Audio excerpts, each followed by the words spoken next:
Buenos días, bienvenidos al webinar sobre UDR que hemos organizado en colaboración con FEBAMA desde la Plataforma Tecnológica Forestal Española. Vamos a esperar 3 minutos, está entrando la gente y bueno, está aumentando el número de gente que se está conectando. Y bueno, vamos a dar, pues eso, 3 minutos, dar un poco de tiempo a los más rezagados y empezamos enseguida.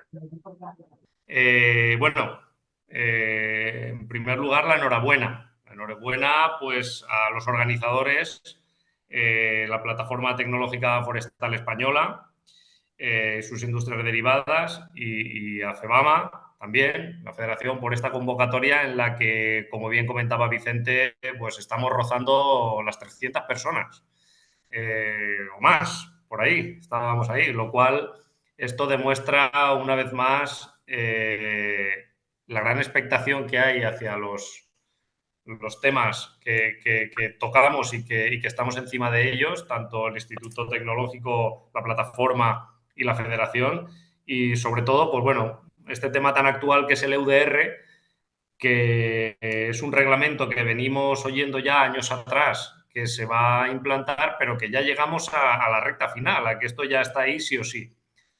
Hay muchas dudas, hay mucha información cruzada, mucha controversia y entonces pues yo creo que todo esto que hagamos para informar a toda la gente que está relacionada con el mundo de la madera, con el mundo de los derivados de la madera, etc., pues es muy importante para despejar dudas.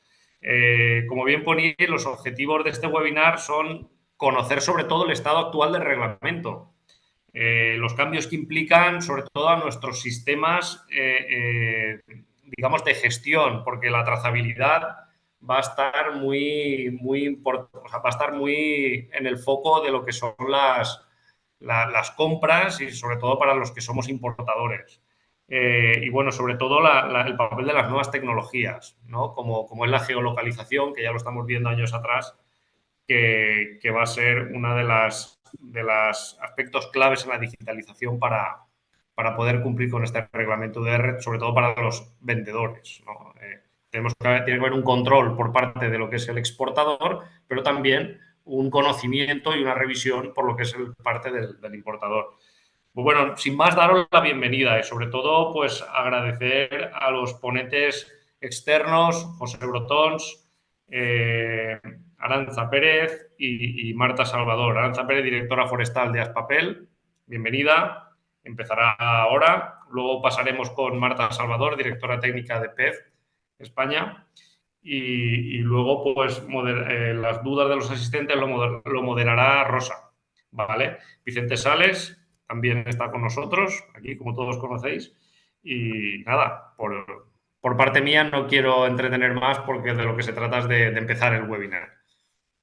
Muy bien, pues muchas gracias, Alejandro. Yo simplemente 2 palabras muy breve. Como presidente de la Plataforma Tecnológica Forestal Española, pues bueno, reiterar el agradecimiento a los ponentes que se han brindado a colaborar y a compartir con nosotros, ¿no? Hoy durante un rato, pues todo su conocimiento y experiencia en torno al tema que nos ocupa del UDR. Agradecerle a FEBAMA también la iniciativa, porque la idea partió de FEBAMA, hace ya unos cuantos meses. Pues desde FEBAMA se nos transmitió la necesidad, la inquietud, el interés que hay en el sector de la madera, las instalaciones con madera, carpintería, mueble, en torno a todo este reglamento del UDR. Y bueno, y a partir de ahí pues nos pusimos a pensar en cuándo era el mejor momento para organizar la jornada. Y bueno, simplemente recordar a la gente que está conectada. Ahora mismo tenemos 226 personas conectadas. Os enviaremos las presentaciones, las 3 presentaciones de los ponentes.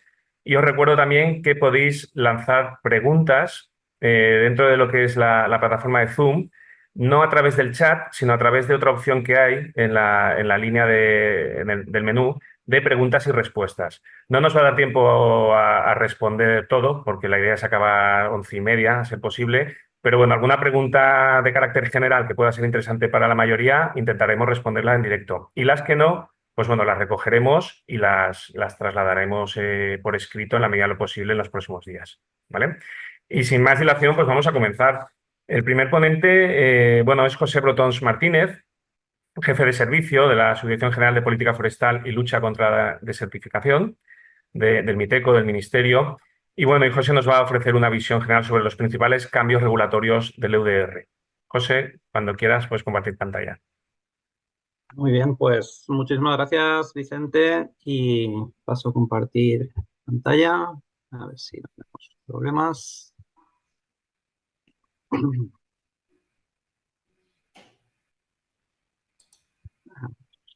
¿Me confirmáis que lo estáis viendo?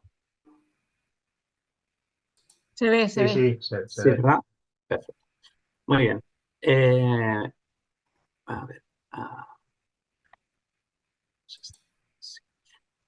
Muy bien, pues como decía Vicente, la idea es hacer una pincelada sobre el reglamento. Sabéis que es un reglamento bastante extenso, así que intentaré pasar por encima de los puntos.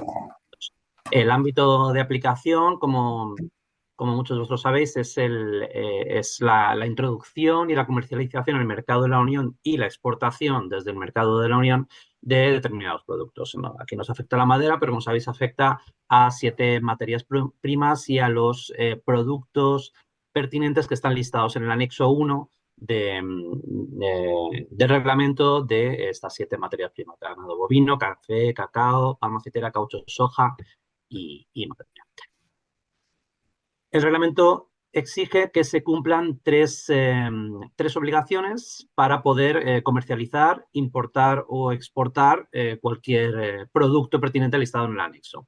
Esas 3 obligaciones son que esos productos estén libres de deforestación, que hayan sido producidos de conformidad con la legislación pertinente del país de producción y que estén amparados por una declaración de diligencia debida. Se tienen que cumplir las 3 para poder comercializarse, importarse o exportarse en el mercado de la Unión los productos pertinentes afectados. El no estar libres de deforestación significa no haber sufrido deforestación después del 31 de diciembre de 2020 y no haber tenido degradación forestal en el caso de la madera. Pasamos a verlo después un poquito más en detalle. Para ello, la comisión, a través del Joint Research Center, está trabajando en el Observatorio de la Unión Europea como visor unificado un poco de estas, de estas de estas capas para identificar bosque y identificar cuando hay o no hay deforestación. A pesar de que es una herramienta fundamental, el Observatorio de la Unión tampoco será vinculante para, para los operadores que lo usen, simplemente será una herramienta. ¿Qué significa libre deforestación? Como decíamos, que los productos que se importen provengan de una parcela de tierra que no haya sufrido deforestación después del 31 de diciembre del 2020. La foto fija es 2020, 31 de diciembre de 2020. Lo que haya pasado antes, en principio, no está en el alcance de este reglamento, pero a partir de ese momento donde había bosque a 31 de diciembre del 2020 no puede haber deforestación a posteriori. Y en el caso de la madera extraída de estas parcelas después del 31 de diciembre del 2020 tampoco pueden haber sufrido, no pueden haber provocado una degradación en el bosque. Deforestación significa la conversión de bosques para destinarlo a uso agrario. La conversión de bosques para destinarlo a una carretera no es deforestación en los términos de este reglamento. Deforestación significa, en los términos de este reglamento, conversión de un bosque a un uso agrario.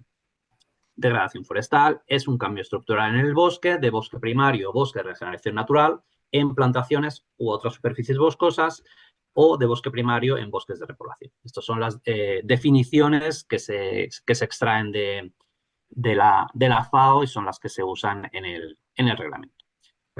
Las obligaciones, como decíamos, es no haber causado deforestación, degradación, cumplir con la legislación en origen y tener una declaración de diligencia debida presentada previa a cualquier introducción o cualquier exportación. Introducción entendida como una importación o como una introducción en el mercado por un aprovechamiento doméstico, así como cualquier exportación.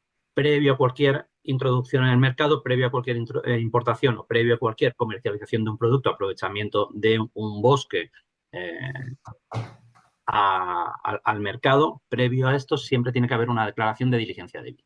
Esta declaración de diligencia debida se tendrá que presentar a través del sistema de información de la Comisión Europea. Como muchos de vosotros sabéis, está ahora en fase de pruebas. Ha habido varias empresas que han estado probando el sistema y está en un proceso de de mejora continua. Ahora mismo, desde mayo, están los procesos de conexión máquina a máquina, que fue una de las peticiones que hemos intentado y conseguido que la Comisión acceda a que existan conexiones máquina a máquina, es decir, de Application Programming Interface, que sería la conexión software-software de un máquina a máquina de los software de las empresas directamente al sistema de información. Que esta declaración de diligencia de vida se pueda presentar directamente a través de los sistemas propios de las empresas, a través de estos sistemas API. Hay algún micrófono abierto, si podéis apagarlo. Una vez se presenta el sistema de información, al presentarlo en el sistema de información existe un número de referencia que devuelve el propio sistema al presentar la declaración de diligencia de vida, y este número de referencia es el que se tiene que transmitir a los siguientes eslabones en la cadena de suministro. Después de una importación, los siguientes tienen que disponer de este número de referencia de 14 dígitos, y es el que se debe incluir en la documentación aduanera para poder efectivamente hacer una importación o una exportación. Las aduanas verificarán que este número existe, por lo tanto, que la declaración de diligencia de vida se ha presentado efectivamente al sistema de información, se ha devuelto estos 14 dígitos, se ha metido en el DUA y con esto podemos importar o exportar. Como sabéis, también importante, hay una parte que es el benchmarking o el sistema de evaluación de los países. La Comisión ha establecido y está en proceso de identificar un listado con los países, catalogándolos de diferentes riesgos, riesgo estándar, bajo o alto riesgo. A 30 de diciembre de 2024, por acto de ejecución de la Comisión, es decir, tiene que haber un acto de ejecución, tiene que haber un acto normativo que se establezca oficialmente, se establecerá este listado de países con sus diferentes riesgos. Si esto no existe, si este acto no existe, hasta que no exista, todos los países somos de riesgo estándar, incluido España. Como sabéis, esto es importante porque aquellos países catalogados de riesgo bajo tendrían un procedimiento de diligencia debida simplificado. También pasamos a verlo un poco después. Pero por ahora, mientras no haya otro, mientras no exista riesgo bajo o alto, todos somos de riesgo estándar. Por lo tanto, sin el sistema de diligencia debida simplificado en principio. También otra obligación, que hay un número de controles en función del riesgo de importar de estos países. Depende del riesgo, existe una obligación para las autoridades competentes de realizar controles a un número de operadores que viene establecido reglamentariamente. Un 9% para operadores que importen productos de países de riesgo alto, o un 3% para aquellos que importen de países de riesgo estándar, un 1% para los que sean de riesgo bajo. Presumiblemente España sería de riesgo bajo, por lo tanto, la producción doméstica de los aprovechamientos domésticos tendrían riesgo bajo, un 1% de los operadores tendrían que ser controlados reglamentariamente. Para aquellos que importen de riesgo bajo, lo mismo. Para aquellos que importen de riesgo alto, pues sería 9% de operadores y de tanto por ciento de producto. Hay unas obligaciones para las autoridades competentes de establecer controles tanto en frontera como en territorio, basado en un plan anual de control que se basará en el riesgo. Las autoridades aduaneras lo que van a hacer en principio es una verificación de este documento. Quiere decir que en el DUA, en el Documento Único Administrativo de Aduanas, exista un número de referencia de declaración de diligencia de vida, que, como decíamos, es el que devuelve al meterte en el sistema y meter tu declaración de diligencia de vida. Este número de referencia es el que se tiene que meter en el DUA, y con esto es con lo que Aduanas verificará que existe y se importará o exportará. Es obligatorio toda exportación y exportación. Asimismo, el régimen sancionador con las medidas provisionales correctoras, en su caso, todo esto tiene que ser regulado por rango de ley. Se tiene que establecer una ley nacional que regule todos estos tipos de régimen sancionador y otros tipos de coordinaciones. La diligencia debida, como sabéis por EUTR, es una obligación de los operadores que lo que da es el marco de procedimientos y medidas para cumplir con las exigencias de prohibición de verificar que no ha habido deforestación, de verificar que la legislación pertinente del país de origen se ha cumplido y de verificar que todo ha sido, que no existe un riesgo en la importación. Es una obligación de los operadores que tienen que hacer previo a cualquier importación. Como sabéis, el sistema de diligencia de vida tiene las tres patas, que serían los requisitos de información, evaluación de riesgo, reducción de riesgo y un mantenimiento y actualización de este sistema. Todo esto se tiene que hacer antes de introducir en el mercado los productos o antes de exportarlos, y debe constar de un proceso de información organizada, organizando documentos y pruebas de cada uno de los productos suministrados por cada proveedor. Los operadores deben demostrar cómo se tomó cada decisión, cómo se ha verificado que esos requisitos existen, están estas pruebas, estos documentos organizados y se dispone de ellos, se han evaluado y en su caso se han reducido. Para establecer este tipo de sistema, que debe ser cíclico porque siempre hay un mantenimiento, una actualización, y esta evaluación de riesgo puede suponer un nuevo requisito de información. Tenemos que plantearnos qué documento necesito, conocer los países de origen, el riesgo, las legislaciones de origen, qué pruebas son las suficientes, qué me faltaría, cómo conseguirlo, en todo caso. Se debe demostrar cómo se tomó cada decisión, y los operadores no deberían introducir en el mercado ni exportar ningún producto a menos que se haya demostrado que no existe riesgo o que el riesgo es despreciable.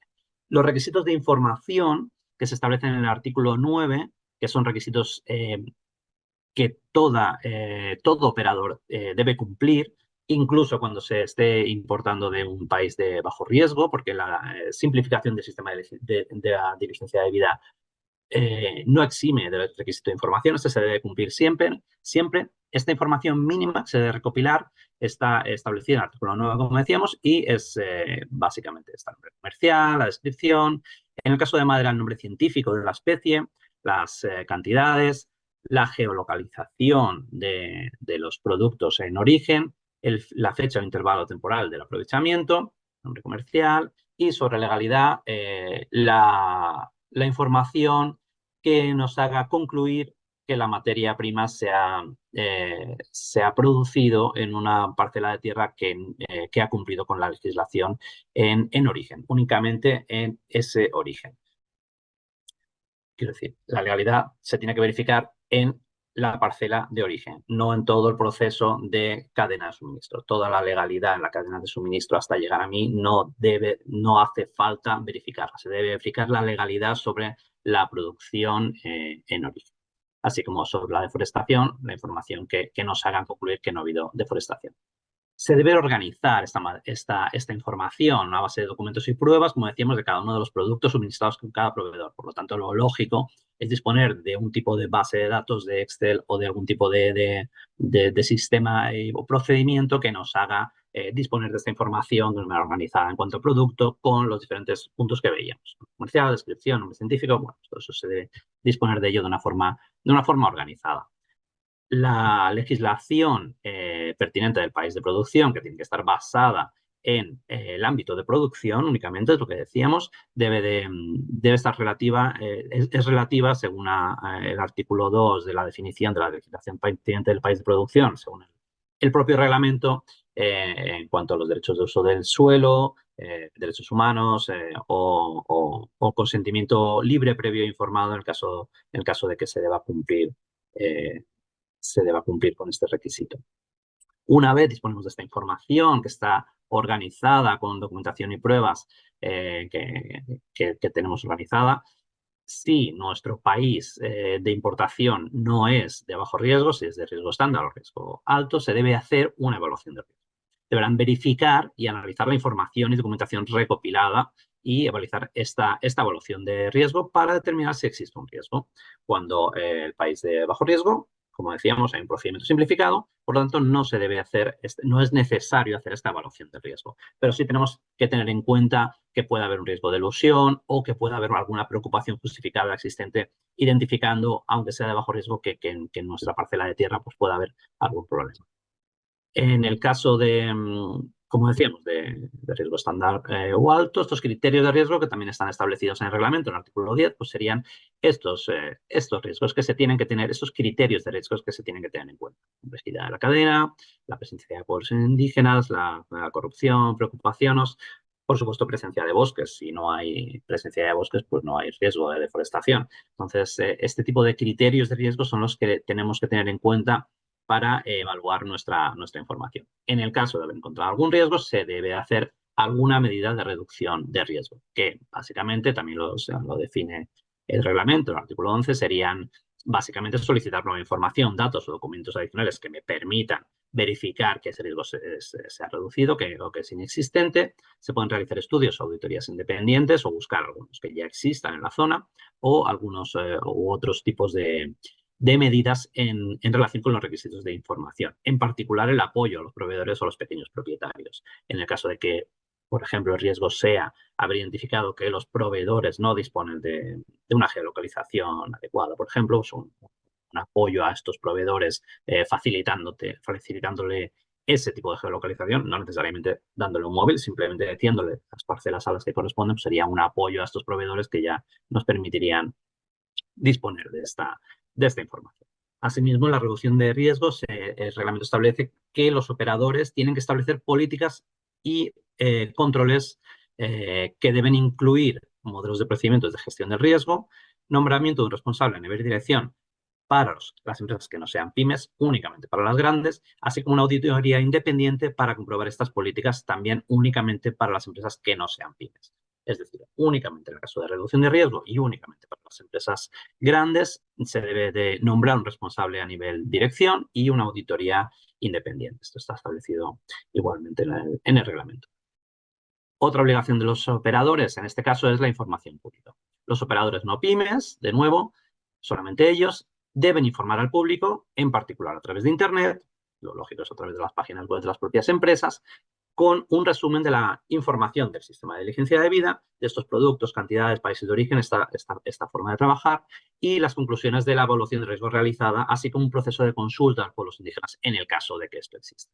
Básicamente es un resumen del sistema de diligencia de vida en cuanto a los productos, las cantidades, los países de origen y esta forma de evaluar el riesgo. Esta es una obligación de los operadores no pymes que tienen que poner al público un resumen de su sistema de diligencia de vida, obviamente sin ningún tipo de dato particular o comprometido, pues simplemente resumiendo las actividades que va a sacar. En cuanto a las obligaciones de operadores y comerciantes, aunque hemos pasado por encima de ellas o hemos entrado un poco en ellas, lo fundamental es identificarnos, primer paso, en qué tipo de operador, comerciante, cuál es nuestra actividad y cuáles son mis obligaciones. Esta es la primera pregunta fundamental que tenemos que plantearnos. Un operador es todo aquel que introduce en el mercado o que exporta. El primer operador es un importador que introduce un producto A en la Unión Europea desde fuera de la Unión Europea, si no, no es una importación. Una compra desde Francia no es una importación, es una comercialización dentro de la Unión Europea. Sería una importación de un país tercero, entonces somos un operador, tenemos la exigencia de cumplir con las obligaciones de operador. Para un productor de la Unión Europea, es decir, un agricultor, un ganadero, un rematante nacional, está introduciendo en el mercado igualmente el producto resultante de la madera que ha aprovechado en su caso. Estos serían los operadores. El operador intermedio, que es una clasificación no formal, hasta que no esté determinado de otra forma, no es el nombre oficial. En inglés sería el downstream operator, para nosotros sería pues, este operador intermedio, este transformador, que lo que hace es coger el producto A que un importador ya ha introducido, por ejemplo, y lo transforma en un producto B que igualmente está dentro del anexo 1 y por lo tanto es un producto pertinente del reglamento. Si cojo un producto A con las materias primas, madera, y lo transformo en un producto B que está incluido en el anexo, soy un transformador, soy un operador intermediario y tengo estas obligaciones de operador intermedio. Un comerciante, es decir, alguien que compra un producto A y no lo transforma, sino que lo vende como un producto A, pero es grande, es no pyme, es un operador. Tiene las obligaciones de operador. Y asimismo, un exportador que coge cualquier producto, de nuevo listado en el anexo 1, y lo exporta, asimismo también es un operador intermedio. Un comerciante sería todo aquel que no es operador, es decir, que compra un producto A y vende el mismo producto A y es pequeña o mediana empresa. Esos serían los casos de comercialización que tienen unas obligaciones mucho menores. Las obligaciones de los operadores, incluyendo estos comerciantes no pymes, que como decíamos, compro un producto A, vendo un producto A, pero soy no pyme, soy operador, tienen las obligaciones de establecer un sistema de diligencia de vida, como hemos visto anteriormente, ejercer esta diligencia de vida sobre los productos, no solamente disponer de ellos, sino ejercer la diligencia de vida sobre los productos, presentar la declaración en el sistema de información, recibir este número de referencia de la declaración de diligencia de vida y en el caso de importar o exportar, presentarlo en el DUA y en el caso de seguir la cadena, pasarlo a los siguientes en la cadena. Hay unas obligaciones de revisar el sistema y pues, que ya voy. Ups. No sé qué he hecho, vale.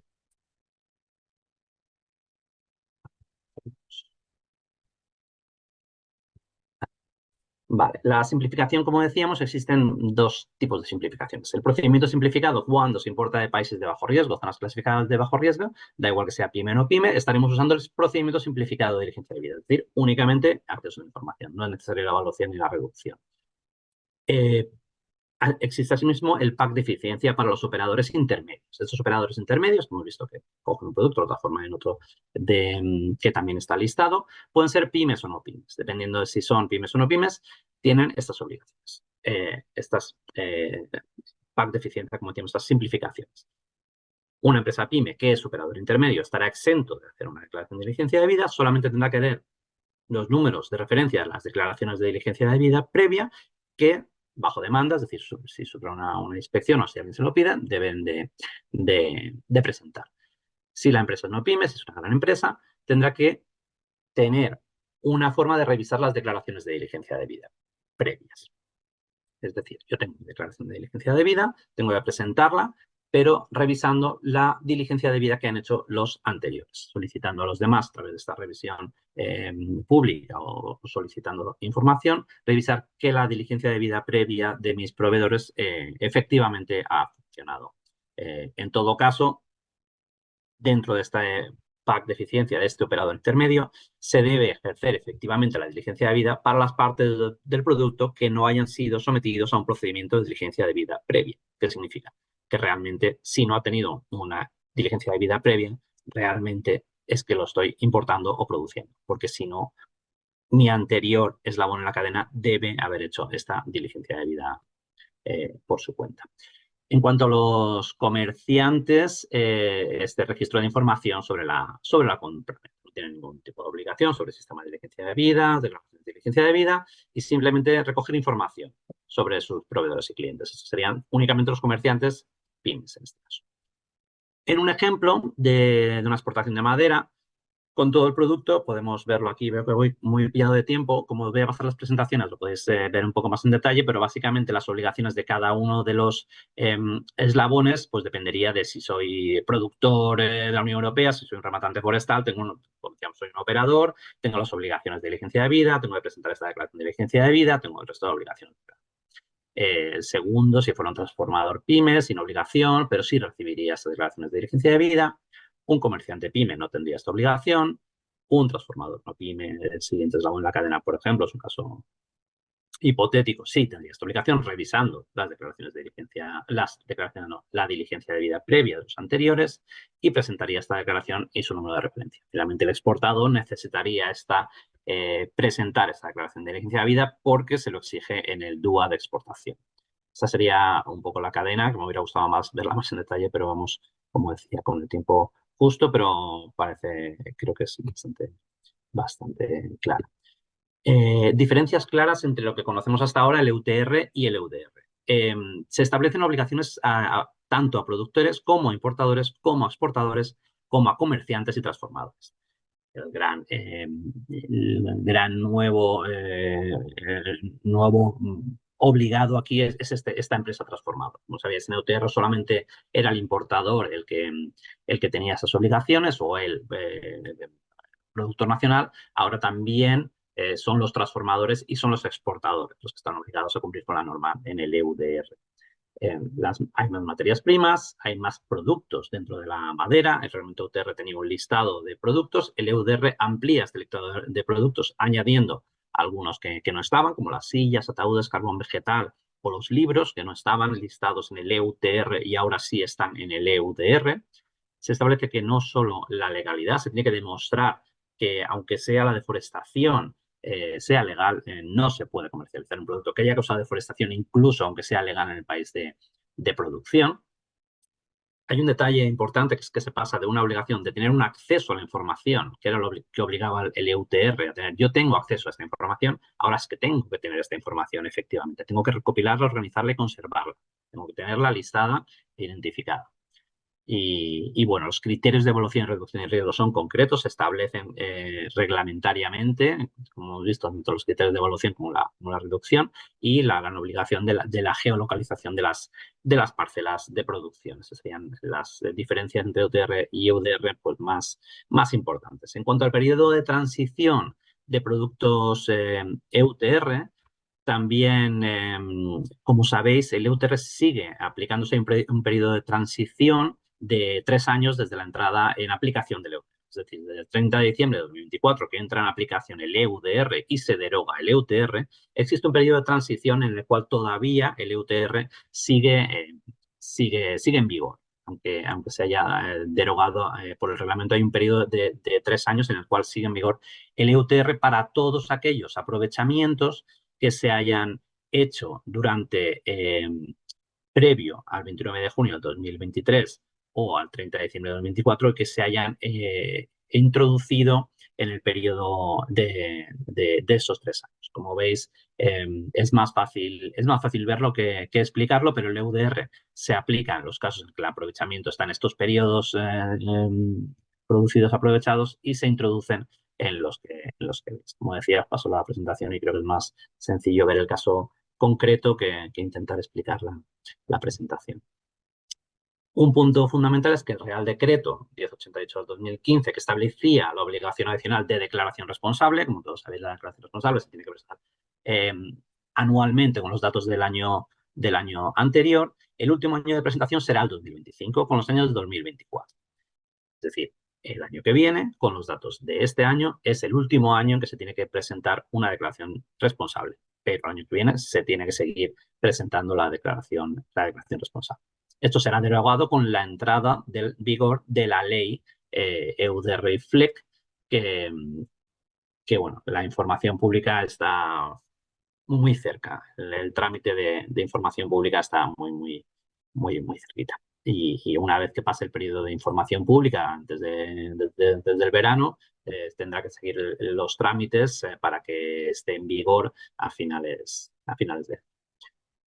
Os pongo ciertos enlaces de interés, sobre todo fundamental, pues la plataforma multilateral para la protección y restauración de los bosques del mundo, donde se está introduciendo, como sabéis, todas las actas de esta plataforma y los avances, y la web de la Comisión Europea, donde están las preguntas frecuentes que se actualizan y estamos esperando la última actualización de preguntas frecuentes, que, como sabéis, ayuda muchísimo a entender el reglamento. Estamos trabajando mucho el Observatorio de la Unión Europea, donde podemos ver esta foto fija de 31 de diciembre de 2020, donde se va a ver cuándo hay deforestación o no.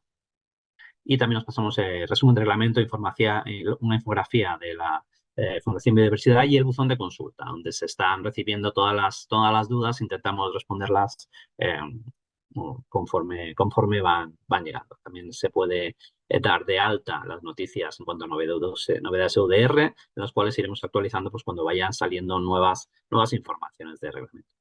Por último y fundamental, que os dejo para que podáis escanear el QR si queréis un acceso más fácil a la web de la Fundación Biodiversidad, donde a través de la Iniciativa Española de Empresa de Biodiversidad se está haciendo bastantes materiales, estamos trabajando mucho en ellos y en particular sobre las soluciones para ejercer la dirigencia de vida establecida en el EUDR, que fue un webinar que se hizo, una serie de 3 webinars que se hicieron el 17, 18 y 19 del mes pasado, contando con expertos del Instituto Forestal Europeo, así como otros expertos desde Perú o Argentina con casos muy concretos, en los cuales se da una visión mucho más amplia de reglamento, con muchísimas más respuestas que las que os he podido facilitar ahora, y se ofrecen también diferentes herramientas para la geolocalización, para la trazabilidad y para poder entender mucho mejor el reglamento y encontrar soluciones a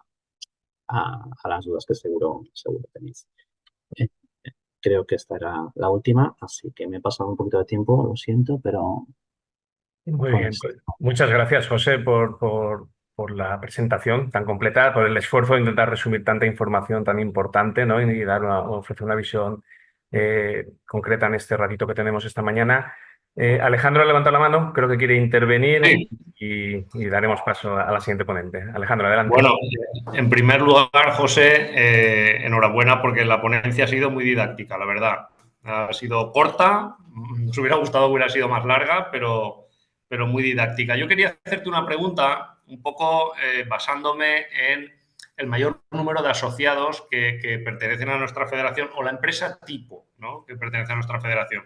Una empresa que está, por ejemplo de una empresa que está comprando productos en una zona, pues digamos, Brasil, ¿vale? O África, y que a su vez las transforma. A mí me gusta mucho el cuadro que has puesto como ejemplo. Ese cuadro, si nos dan la documentación, creo que va a sacar de muchas dudas a mucha gente, ¿no?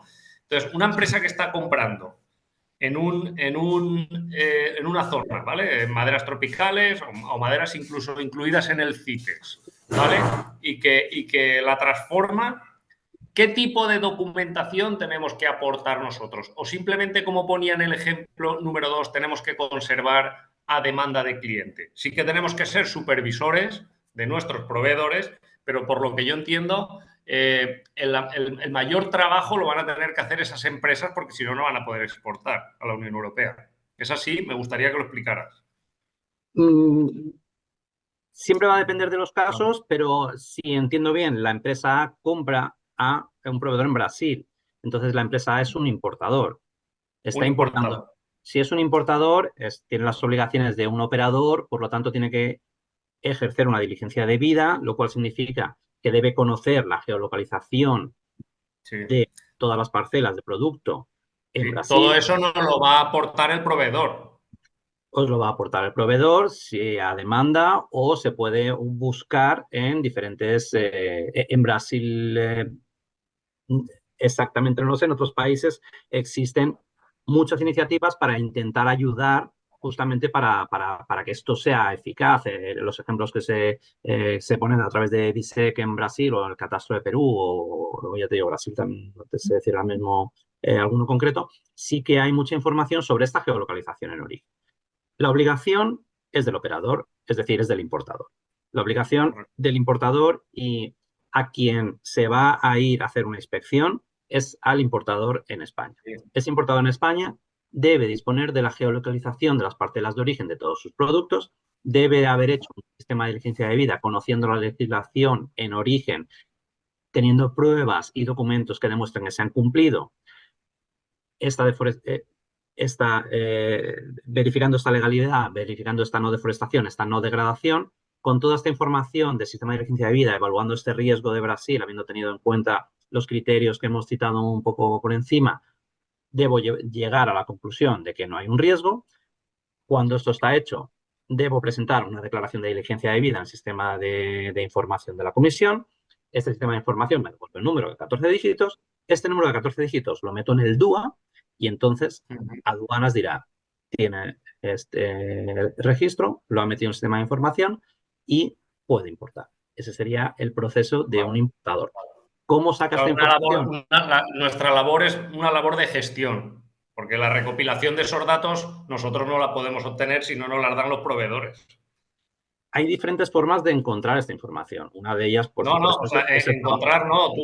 Una empresa al uso va a comprar, va a hacer una importación. Si el proveedor no dispone de toda la documentación, la importación no se hace. Pues Ya se preocupará el proveedor de tener toda esa legalidad para poder vendernos. Si no, no va a poder vendernos ningún contenedor. parece lo más lógico. Vale, gracias. Muchas gracias. Gracias, Alejandro y José. Vamos a continuar bueno, recuerdo que al final de la sesión tendremos según el tiempo que quede, podremos contestar algunas preguntas. Los participantes están siendo muy activos en el apartado de preguntas y respuestas. Tenemos ya 28 preguntas. Bueno, haremos una pequeña selección, el resto intentaremos contestarlas. Y vamos a pasar con la segunda ponente. Es Arantxa Pérez Oleaga, es la directora forestal de Aspapel. Y bueno, ella nos va a hablar sobre las implicaciones del EUDR en los mecanismos de trazabilidad de los productos. Muchas gracias, Arantxa, y cuando quieras. Vale, pues nada, buenos días a todos y gracias por esta iniciativa. Voy a pasar a compartir pantalla He leído un poco en diagonal las preguntas que está viendo y en la medida de lo posible a lo largo de la presentación, pues a lo mejor alguna pincelada intento de lo que buenamente pueda dar respuesta. Nada, si me confirmáis que veis la pantalla. Vemos tu pantalla, pero sin modo presentación. Vale, sí, vale, perfecto, pues la lanzo. Si me deja. Vale, perfecto. Ahora, perfecto, gracias. Vale, pues nada, mi idea es, una vez que José nos ha explicado en tiempo récord este complejo reglamento, vais a ver que hay ciertas cosas que parece que están repetidas, pero mi intención en este ratito es trasladar del lado de la empresa qué significa realmente eso, ¿vale? Y la parte del sistema informático europeo, también daros una idea de realmente qué implica y qué significa, ¿vale? Entonces, bueno, sabéis que las empresas estamos metidas en una vorágine legislativa, tanto autonómica nacional y ahora también europea. Entonces, bueno, aquí no vamos a entrar. Uno de estos reglamentos es el que nos junta hoy aquí a todos los que estamos. La intención de este reglamento es evitar una deforestación importada, pero con el modelo de cláusula espejo nos revierte y nos aplica igual dentro y fuera de la Unión Europea. ¿Vale? Súper necesario entender bien las fechas claves de este reglamento, ¿vale? Porque este reglamento se aprobó y está en vigor desde el junio del 23, ¿vale? Muchas obligaciones entran a partir del 30 de diciembre y el objetivo de esta deforestación, la fecha de corte, por decirlo de alguna manera, es diciembre del 20, ¿vale? Porque si no, muchos de estos productos, pues sería imposible que cumplieran nunca, ¿vale? Entonces, con estas tres fechas, nosotros hoy principalmente estamos centrados en la parte de una de las 7 materias primas, que es la madera.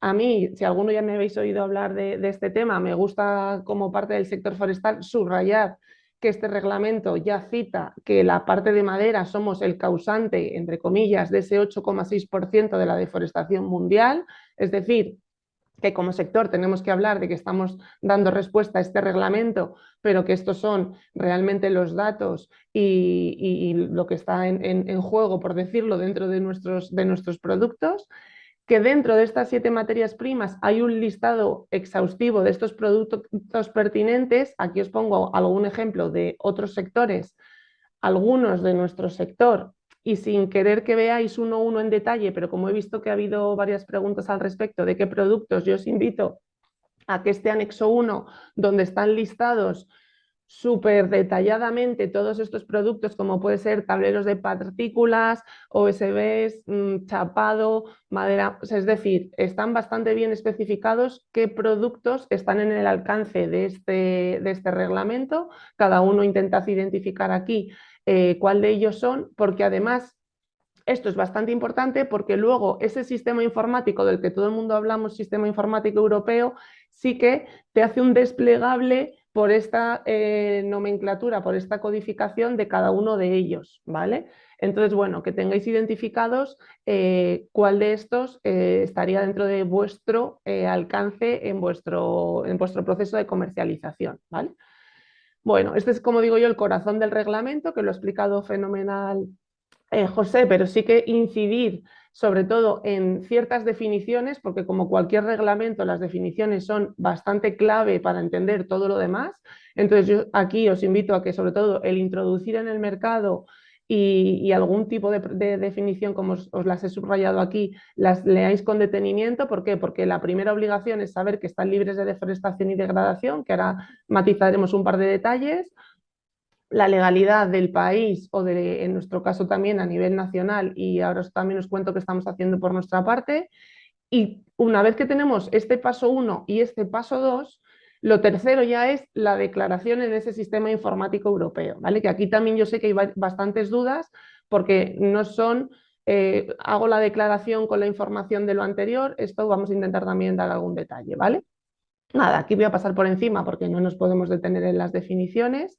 Sí que es importante que en la parte de degradación forestal, que es a la que la madera más nos compete, porque deforestación no estaríamos haciendo según la definición, porque es un cambio de uso agrícola, habría matices y es muy importante tener en cuenta que una cosa es que sea legal en nuestro país o en el país de origen y otra cosa es que este reglamento va por encima de la legalidad de los países, entonces ya hemos detectado circunstancias que a lo mejor en nuestro propio país es legal y que a lo mejor habría algún matiz por el que no estaríamos cumpliendo exactamente este reglamento, ¿vale? Entonces ahí también hay que tener un poco de cuidado en las definiciones para interpretar bien y tener en cuenta la fecha esa, que digo yo fecha de corte, por decirlo de alguna manera, que subraya el reglamento, ¿vale? Todo lo que haya pasado antes de esta fecha realmente no está afectado por este reglamento y es a partir de diciembre del 20 cuando realmente hay que tener constancia de que este tipo de cosas no pasan. ¿Por qué digo esto? Porque con temas sobre todo, por ejemplo, de importaciones hay muchas dudas de, oye, yo estoy importando madera de este país, que ya son un tipo de bosques, este bosque puede ser de repoblación, ¿no? Entonces, bueno, al final, y a nivel nacional igual, es decir, a nivel nacional, previo a esta, o sea, posterior a esta fecha, esto es complicado, pero bueno, es decir, que productos que proceden ya de una plantación establecida antes del 20, estaríamos cumpliendo, ¿vale?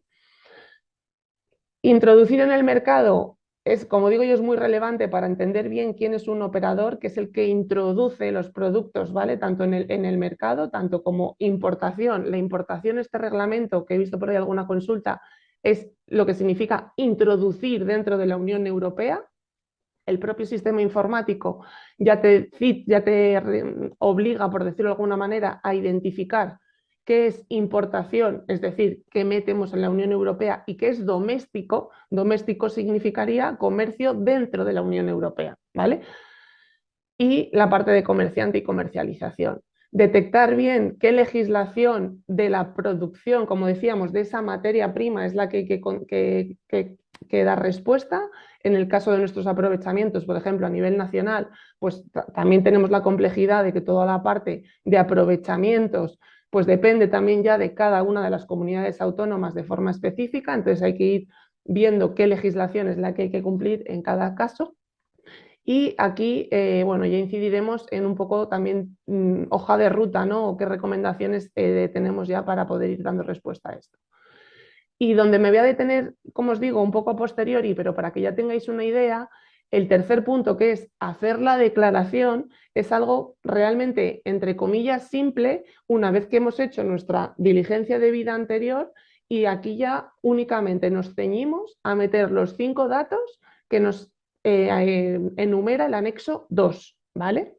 Aquí es únicamente en esta pequeña pantallazo, luego os voy a compartir algún pantallazo más, habría que meter qué empresa soy, qué producto estoy declarando, cuál es el país de producción, y aquí es el matiz importante. Si soy el primero, es decir, si soy uno que hace soy el rematante o el que hace el aprovechamiento forestal en España, tengo que meter las geolocalizaciones.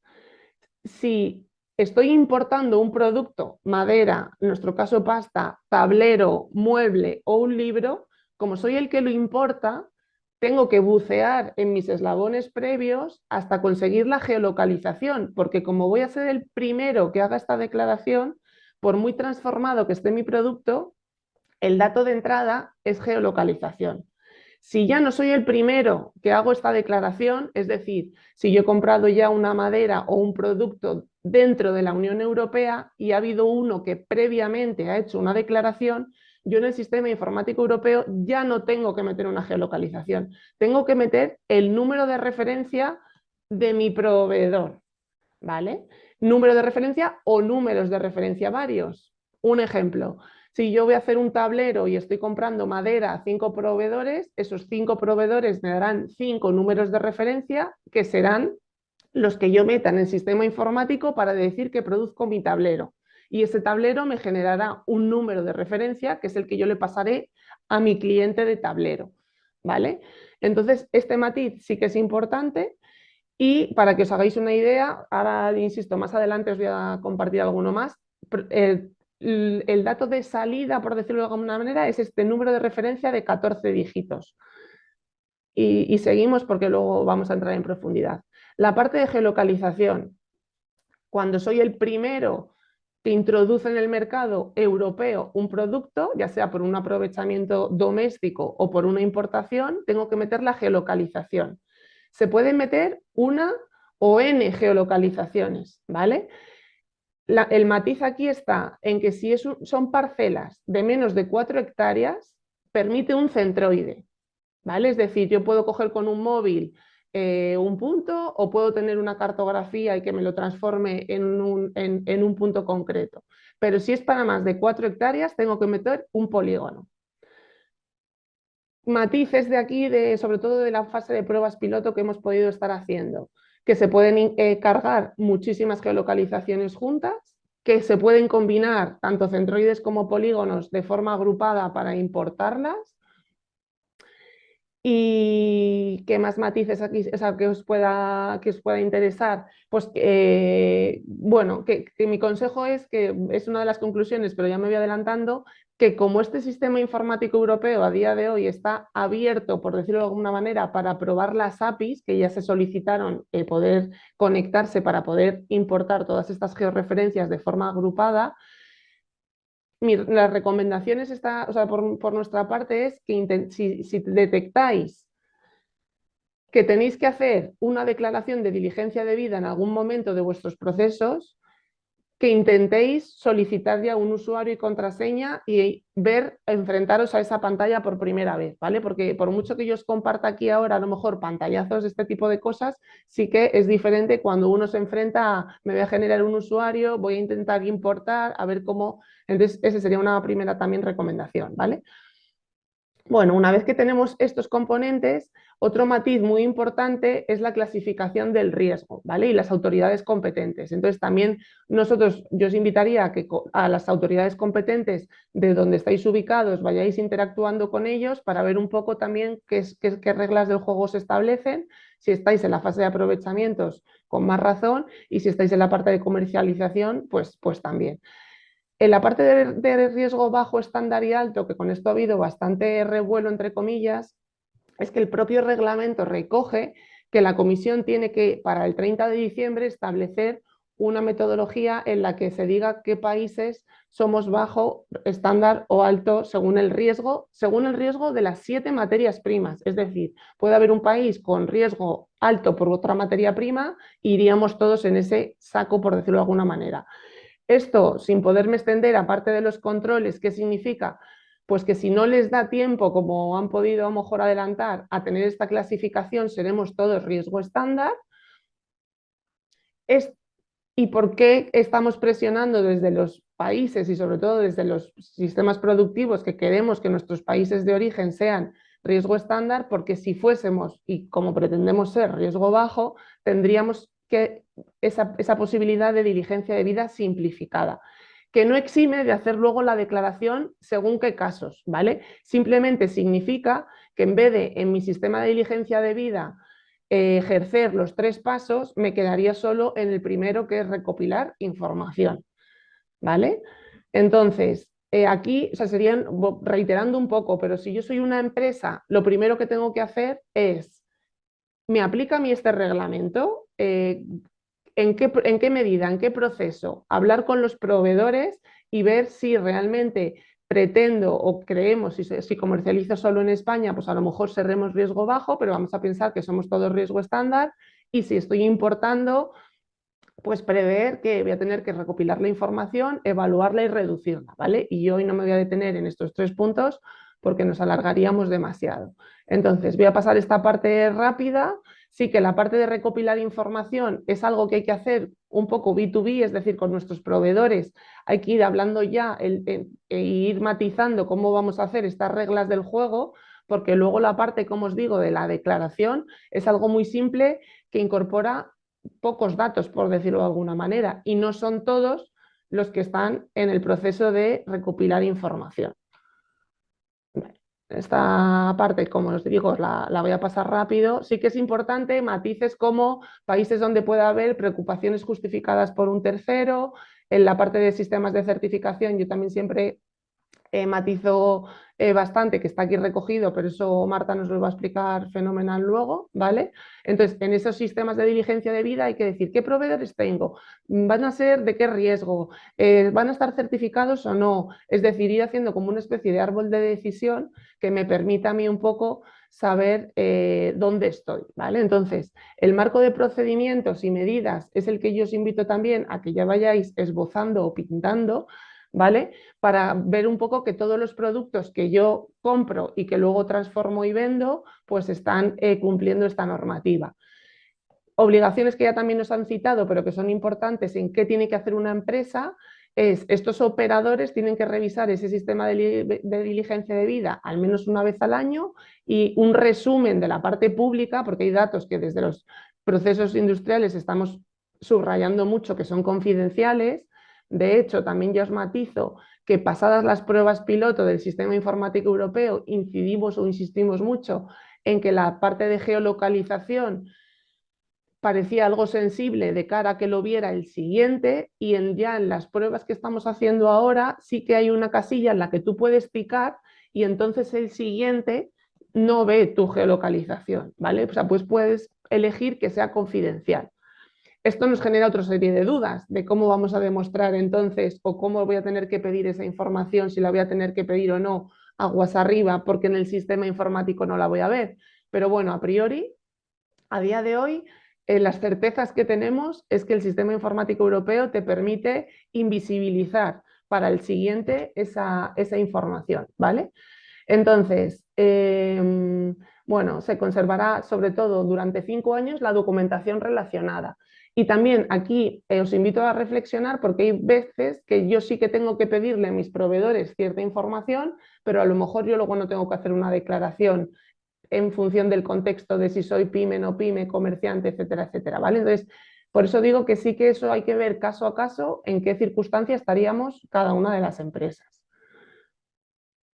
Lo que sí tenemos claro es que los operadores, que son los que se introducen en el mercado, uno de estos productos pertinentes del anexo 1, tienen que ejercer la diligencia debida y no introducirán en el mercado ningún producto sin previa declaración, ¿vale? En el sistema informático. Vale. Sistema informático europeo, ¿vale? Porque yo sé que esto todo el mundo hablamos de él como si fuese algo, un fantasma, un ente que nadie conocemos y es importante saber de qué estamos hablando. Primero, porque si lo vamos a tener que hacer, cuanto antes nos enfrentemos a ello es mejor. Y segundo, porque cuando nos estén hablando de soluciones informáticas que se van a interconectar con esto, pues que entendamos qué necesitamos, ¿vale? Y que no nos digan, vamos a tener una herramienta que me va a descargar informes y esos informes se van a volcar al sistema informático europeo, por ejemplo, porque el sistema informático europeo no tiene a día de hoy la posibilidad de incorporar ningún informe de nada, por ejemplo, ¿vale? Entonces, accedería al sistema, a la plataforma, a Traces, ¿vale? Me daría de alta como usuario, luego os he dejado también unas reglas o unas pautas de cómo hay que hacerlo, porque hay que solicitar usuario y contraseña y hay que mandar un email diciendo que lo has solicitado, pero eso ahora lo vemos. Siento ir tan rápido, pero para respetar un poco los tiempos, ¿vale? Y como os digo, lo que a día de hoy te pide, y no sé si se ve suficientemente bien, pero es la actividad, si importo, lo meto en la Unión Europea, si es comercio doméstico dentro de la Unión Europea o si exporto. En cualquiera de estos casos, ¿vale? Pues me identifico, digo quién soy, dónde está mi lugar de producción. Aquí hay algo que es como para poner información adicional y luego ya elegiría qué commodity o qué producto es el que produzco, valga la redundancia, e introduzco en el mercado, ¿vale? Entonces aquí es lo que os decía, que ya hay un desglosable que te dice por el número de código qué producto es el que tú quieres. En este caso, pues está ticado la madera en rollo, pero podría ser pasta, podría ser tablero, podría ser un mueble, podría ser un libro, ¿vale? Entonces, esto es lo que yo voy a producir y esto es para lo que yo voy a declarar que he ejercido mi diligencia debida y mi verificación de la información del producto, de la materia prima con el que esto se ha producido, ¿vale? Entonces, una vez que elijo qué producto, aquí también había dudas, a día de hoy te permite ponerlo en kilos, en metros cúbicos o dar tú una unidad de medida adicional, ¿vale? Entonces, aquí elegiríamos el nombre científico, normalmente viene con género y especie, y te pide también a mayores un nombre común, ¿vale?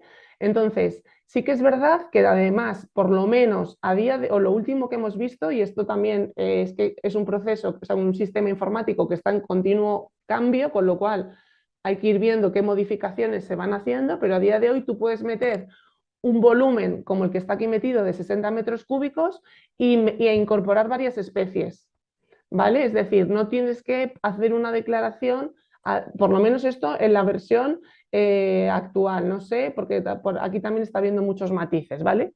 Pero bueno, a día de hoy estas son las pruebas que hemos podido hacer y luego ya vendríamos a, una vez que yo he dicho que voy a meter 60 metros cúbicos de eucalipto, 40 toneladas de tablero de partículas o, no sé, o 40 toneladas de mesas, pues yo ya digo de dónde viene eso. Si estoy con madera o si estoy importando, tengo que meter las geolocalizaciones.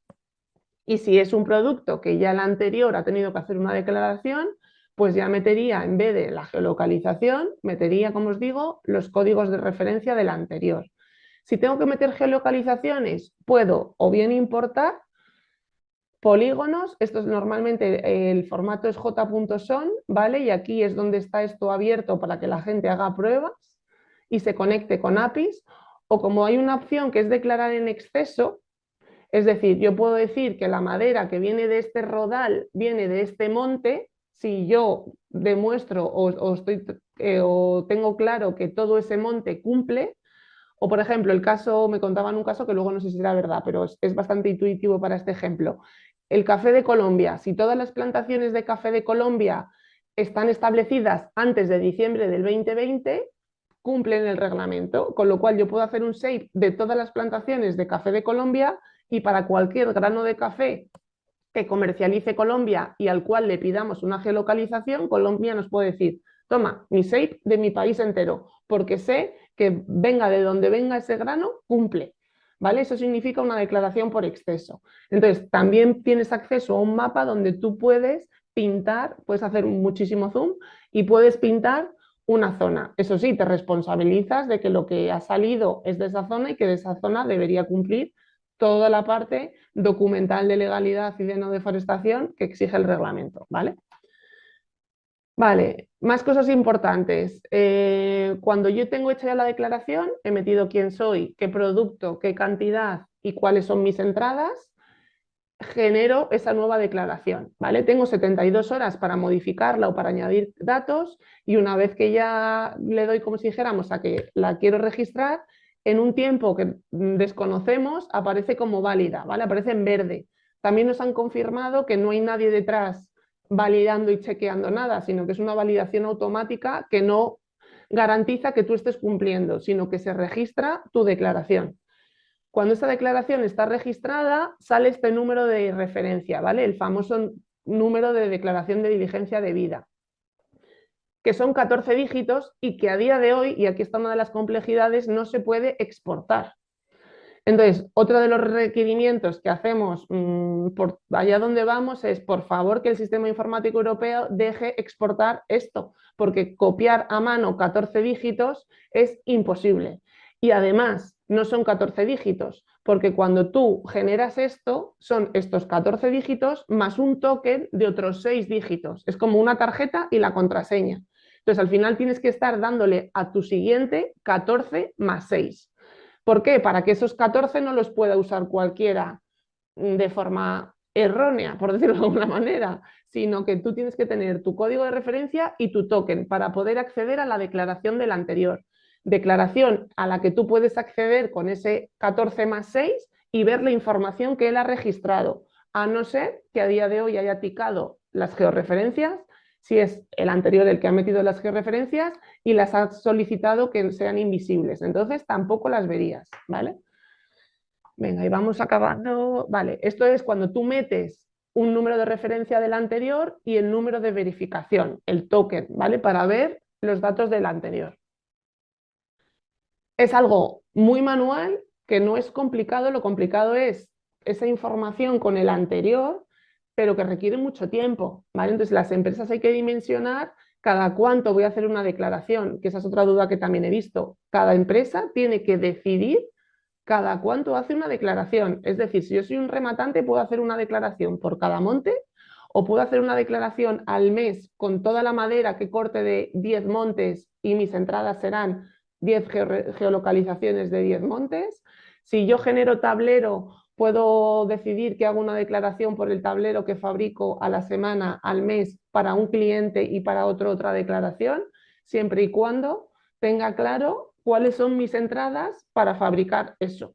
Y esas entradas también pueden ser por exceso, es decir, sectores como el papelero, la biomasa o el tablero que mezclamos, al final estamos esperando esas famosas fax renovadas porque ahí sabemos que van a venir respuestas que no sabemos si nos gustarán más o menos, porque lo que nosotros vamos a hacer es de todas estas entradas de madera yo genero esta pasta, o de todos estos tableros yo genero estos muebles, pero no vamos a ser capaces de decir de este palo viene esta página, de este libro. Eso es imposible. Entonces, para tener esas reglas del juego, ha habido muchas dudas trasladadas a la comisión en esa trazabilidad, que era un poco también el objetivo, y decir, tenemos que poner la mano en el fuego por cada una de nuestras entradas. Por eso es súper importante conocer la legislación y por eso es súper importante, y ahora volveré a ello, cuanto más digitalizado tengamos esos chequeos de legalidad, y estoy pensando en nuestras comunidades autónomas en la parte de aprovechamientos, pues si yo puedo ver que esta parcela está autorizada su corta, pues entiendo que ya tengo esa verificación. Pero si tengo un pliego sellado en una procesadora en el monte, pues a la cadena de valor le va a ser difícil demostrar que ese pliego estaba sellado en ese monte.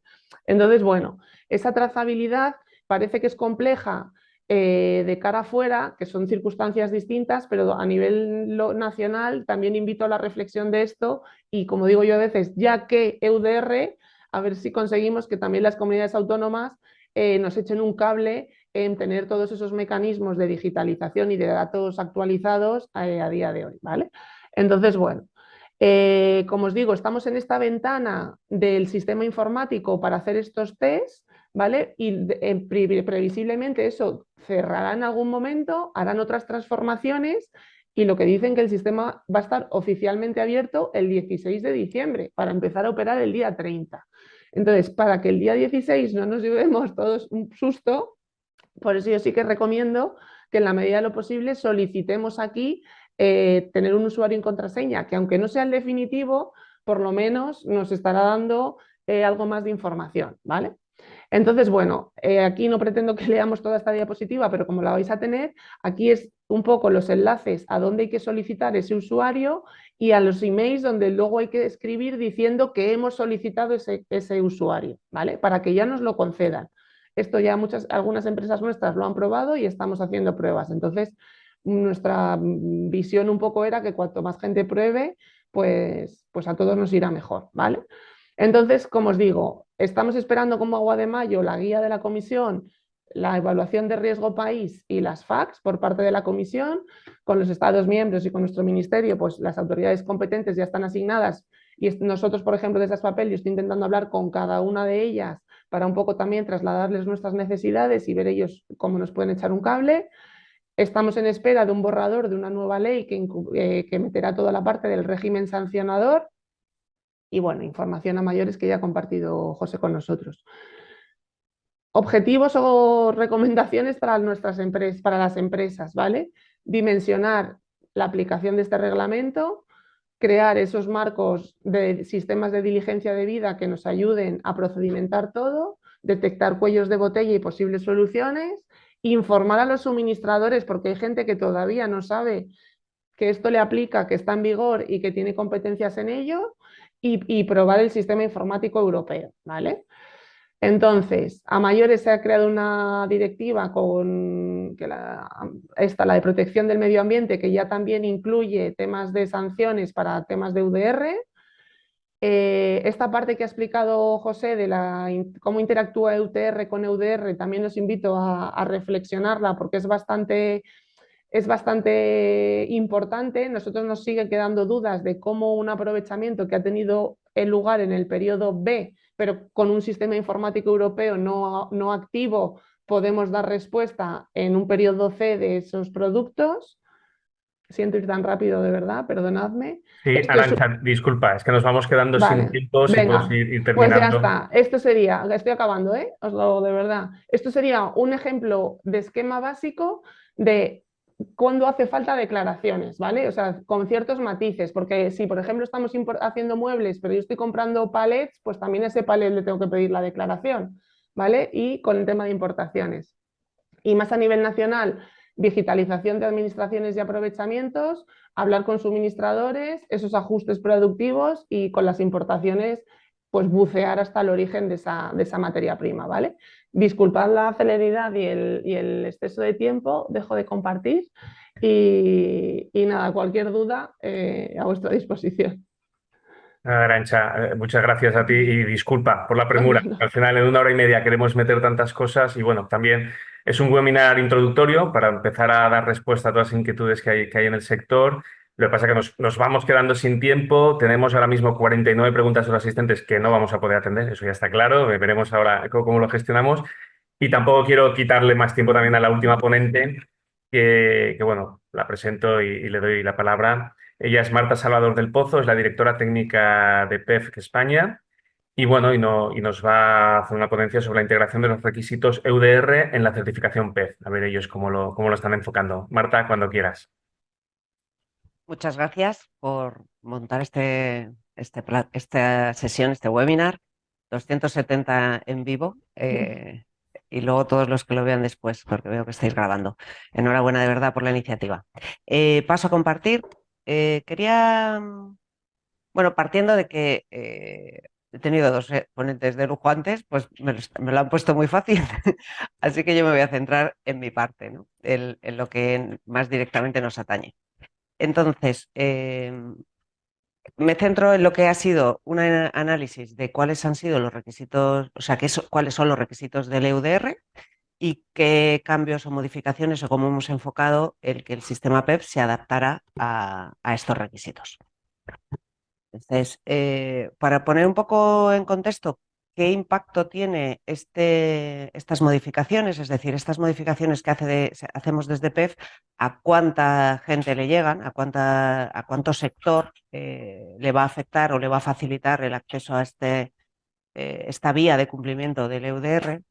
Pues contaros que a nivel mundial hay 296 millones de hectáreas certificadas, es decir, todos esos propietarios ya están cumpliendo toda la parte de gestión forestal. En España estamos en 2.800.000.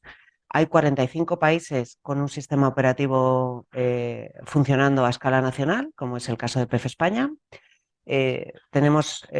Somos el sistema más implantado a escala global y también nacional, con un 76% del área certificada a nivel mundial está certificada con PEF y el 91% en el caso de España.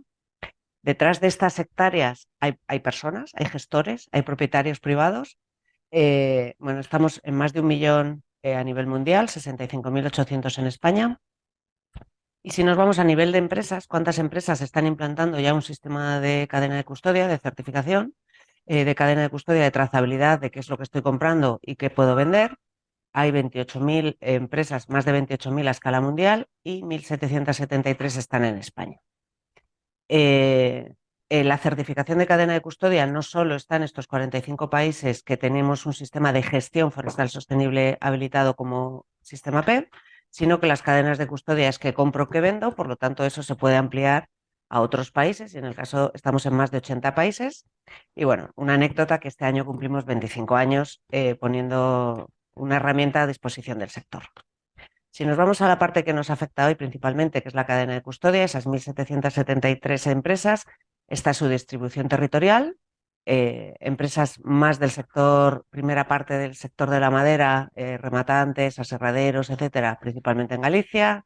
Por ejemplo, en Comunidad Valenciana tenemos mucha transformación tanto de palets, cajas de fruta, otro tipo de empresas, mobiliario también. Es decir, en función de dónde estemos, pues el tipo de sector que hay en esa zona. ¿Vale? Entonces, con este escenario de que estas son las empresas que se van a poder, entidades, tanto propietarios como empresas que se van a ver beneficiadas de esto y todos aquellos que se incorporen, lógicamente, pues partimos de qué rol juega la certificación dentro de este reglamento. Entonces, hay que remarcar que la certificación no es estás certificado ya no tienes que hacer nada, sino todo lo contrario. La certificación lo que te ayuda es a cumplir todos los pasos que te da todos los requisitos que pone el reglamento. Y, por tanto, como es un mecanismo de cumplimiento, de que tú vayas implantando todos esos requisitos, al final, pues lo que reconoce el reglamento es que es un fin de reconocer las buenas prácticas, podrían utilizarse los sistemas de certificación, en este caso de certificación PFC de gestión forestal, y es muy válido para los sistemas de verificación, para controlar y para establecer una evaluación del riesgo, para esta evaluación del riesgo que es necesario hacer dentro del sistema de licencia de vida. ¿Vale? Entonces, partiendo de que no es una línea, ya estás certificado, ya no tienes que hacer nada, sino que lo que hacemos es aportar un valor, vamos a ver cómo hemos hecho la reflexión de cómo teníamos que cambiar, qué cosas teníamos que cambiar dentro de nuestro sistema. Pues para hacer esa reflexión, lo primero que teníamos que ver es dónde estábamos. Entonces, nuestro análisis de toda nuestra documentación nos lleva a poder decir, a lo que ya teníamos, es que nosotros ya exigíamos cumplimiento de la legalidad, tanto en gestión forestal como en cadena de custodia en todos los países, que ya exigíamos una gestión sostenible, por lo tanto ya exigíamos una protección de los bosques y un freno a la deforestación, y que nosotros ya habíamos establecido un sistema de licencia de vida adaptado al reglamento anterior, al EUTR. Es decir, que partimos de esto y a partir de aquí vemos cómo adaptarnos al nuevo EUDR. Entonces, lo hemos dividido en 3 etapas. Esto ha salido todo raro, pero lo hemos dividido en 3 áreas de trabajo, porque ha sido un verdadero reto conseguir cumplir desde que se ha publicado el reglamento, el revisar toda la reglamentación de PEF internacional y de PEF nacional para ver qué cambios tendríamos que hacer y todo eso con un proceso de consulta pública. Vale, primero lo hemos dividido en 3 áreas de trabajo. ¿Qué pasa en la parte de gestión forestal? Se ha hablado mucho hoy de definiciones. Las definiciones que ha establecido el reglamento, muchas de ellas son nuevas, por lo tanto hay que ver qué definiciones teníamos nosotros y ver cómo encajan. Eso ha sido una área, la parte de gestión forestal. Luego otro área que es en la que nos vamos a centrar hoy es el sistema de licencia de vida de la cadena de custodia. Es decir, un sistema de licencia de vida que realmente ya esté adaptado, igual que el anterior, está adaptado a EUTR y a otras reglamentaciones internacionales relacionadas con la legalidad. Ahora estamos hablando de algo más potente, ya no solo legalidad, ya estamos hablando de gradación, pues había que hacer un nuevo sistema de licencia de vida. Y luego todo esto, como se ha hablado hoy, geolocalización, información de proveedores, etcétera, bueno, pues todos esos datos asociados, los datos que nosotros manejábamos sobre certificación de gestión forestal y cadena de custodia, qué datos nos faltarían para estar dando cumplimiento a EUDR. Entonces, en estas 3 líneas de trabajo voy a hacer una breve presentación de la primera y la tercera y luego voy a entrar un poquito más en faena la parte de cadena de custodia.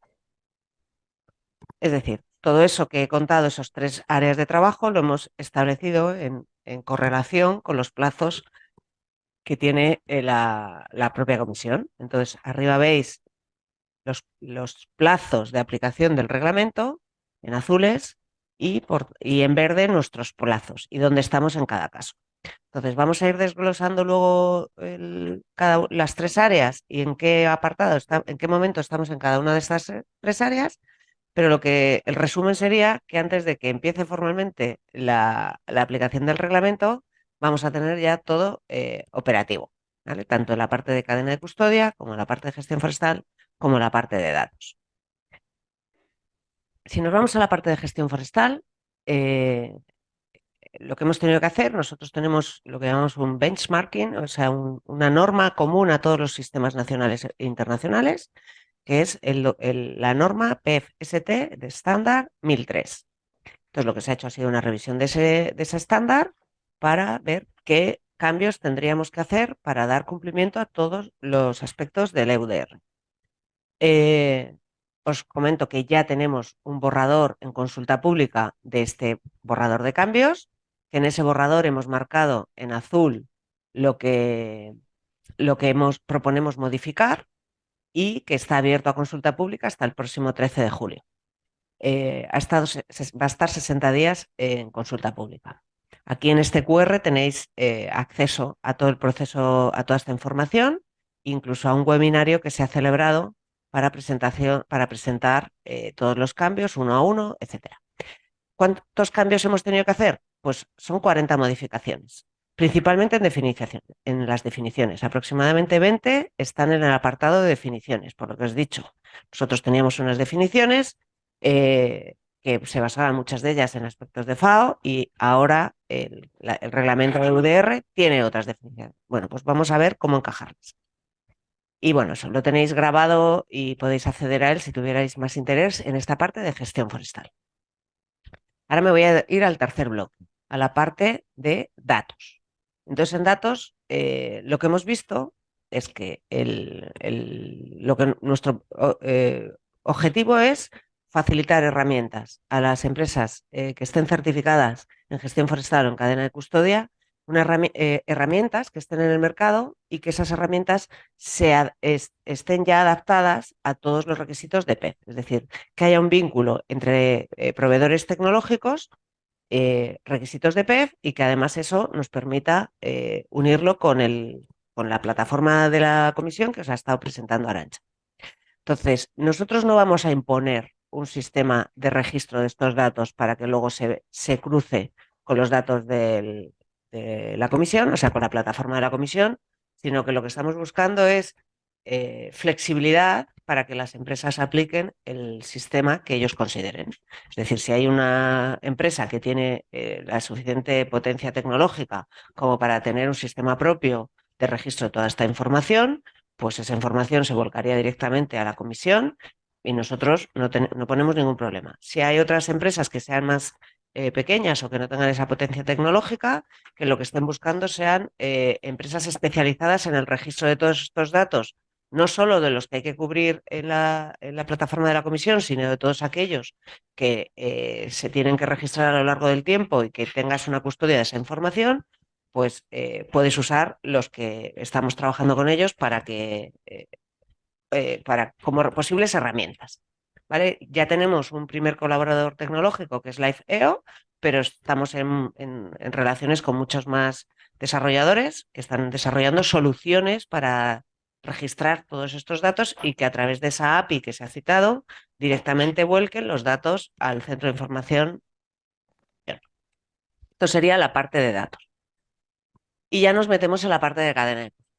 Entonces, aquí quería hacer una pausa para todos aquellos que estéis en el seminario y que ya estéis certificados en cadena de custodia, pues lo que hay que entender es que nosotros ya tenemos una norma que define cómo hacer la trazabilidad de los productos de origen forestal, que te dice qué información tienes que tener, qué proceso de transformación industrial y cómo tienes que hacer ese control, es decir, los métodos de trazabilidad, y luego establece también en un apéndice 1 este sistema de agencia de vida PEF para evitar material de fuentes conflictivas. Entendiendo que fuentes conflictivas para PEF es algo más que simplemente cumplimiento de la legalidad. Hay aspectos relacionados con aspectos de los trabajadores, con no incluir materiales genéticamente modificados. Es decir, fuentes conflictivas es más amplio que el reglamento de UTR. Entonces nosotros desarrollamos este apéndice 1 que cumplía lo que PEF consideraba como mínimo para PEF o los objetivos de PEF y luego además cumplía el EUTR. Entonces esto ha sido nuestro punto de partida.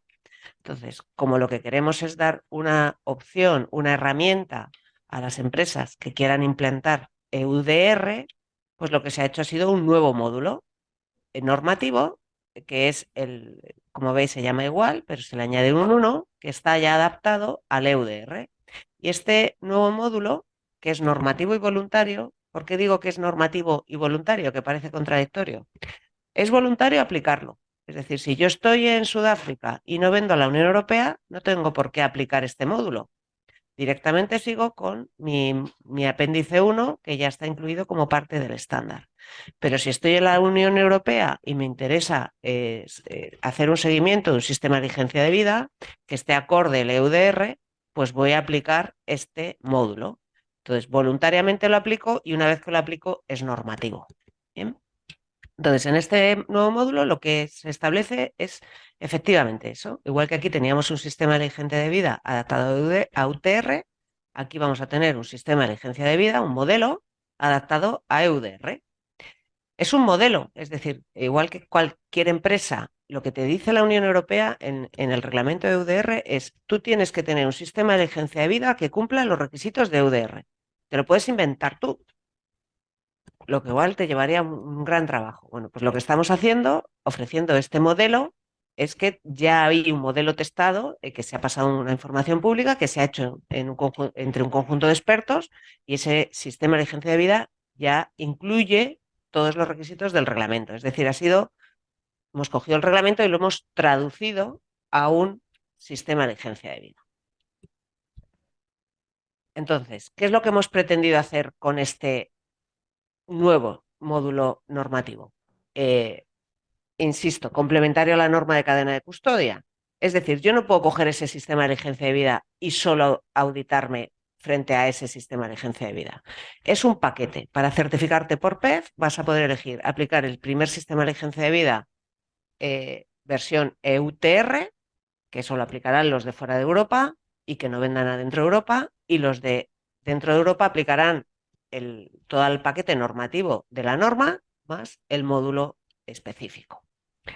Y por lo tanto, como cada empresa va a trabajar de una manera, en lo que era el núcleo del sistema de diligencia de vida EUTR que ya teníamos, os decía aspectos como no modificados genéticamente, eso también se incluye en este, porque eso para nosotros es un base, que los trabajadores tengan aspectos mínimos o sea, que el trabajo cumpla aspectos mínimos de seguridad y salud, mínimos a nivel global y lógicamente la legislación nacional.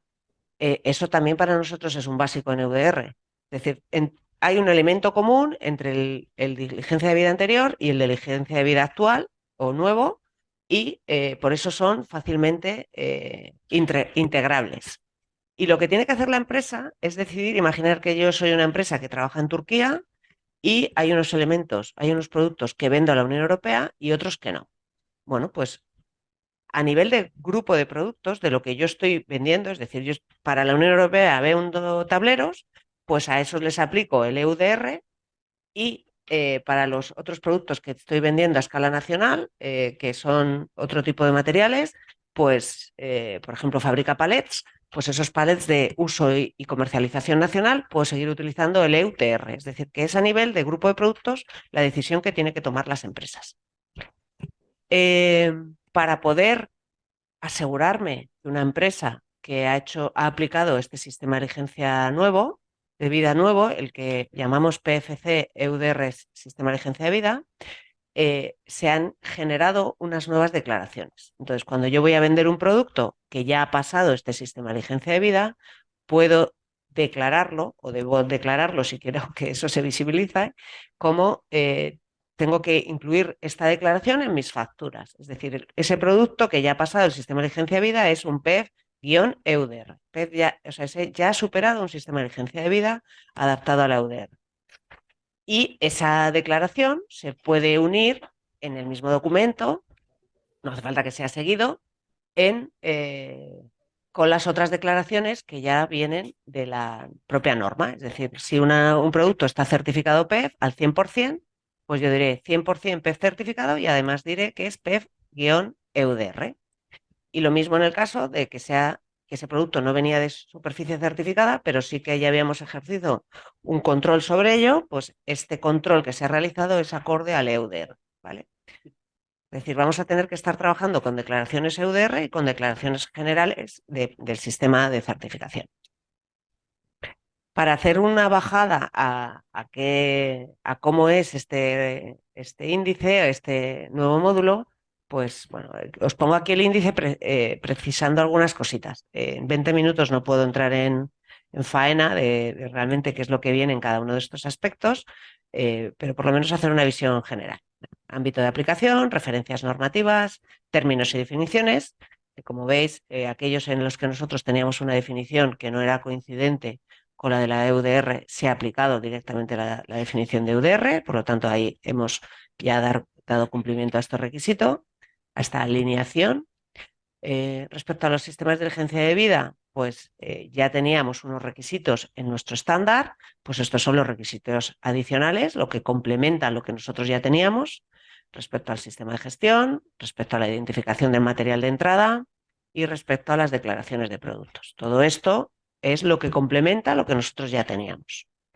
Ya entraríamos en esta parte del índice o de la norma, lo que realmente se compone un sistema de agencia de vida, que es la recopilación de la información, que se ha detallado mucho por los ponentes anteriores, la evaluación del riesgo, en función de cuál es el origen, cuáles son los materiales, etcétera, y eso lo voy a pasar a explicar un poquito ahora, y la mitigación. Estos serían como los 3 elementos básicos de un sistema de agencia de vida, pero no nos podemos olvidar de las objeciones fundamentadas, es decir, si hay cualquier tipo de queja, forma parte de esta recopilación de información, vuelve a entrar a la recopilación, a la evaluación y por tanto a la mitigación. Dentro de mitigación, pues vuelvo a tener distintas etapas de esta mitigación del riesgo.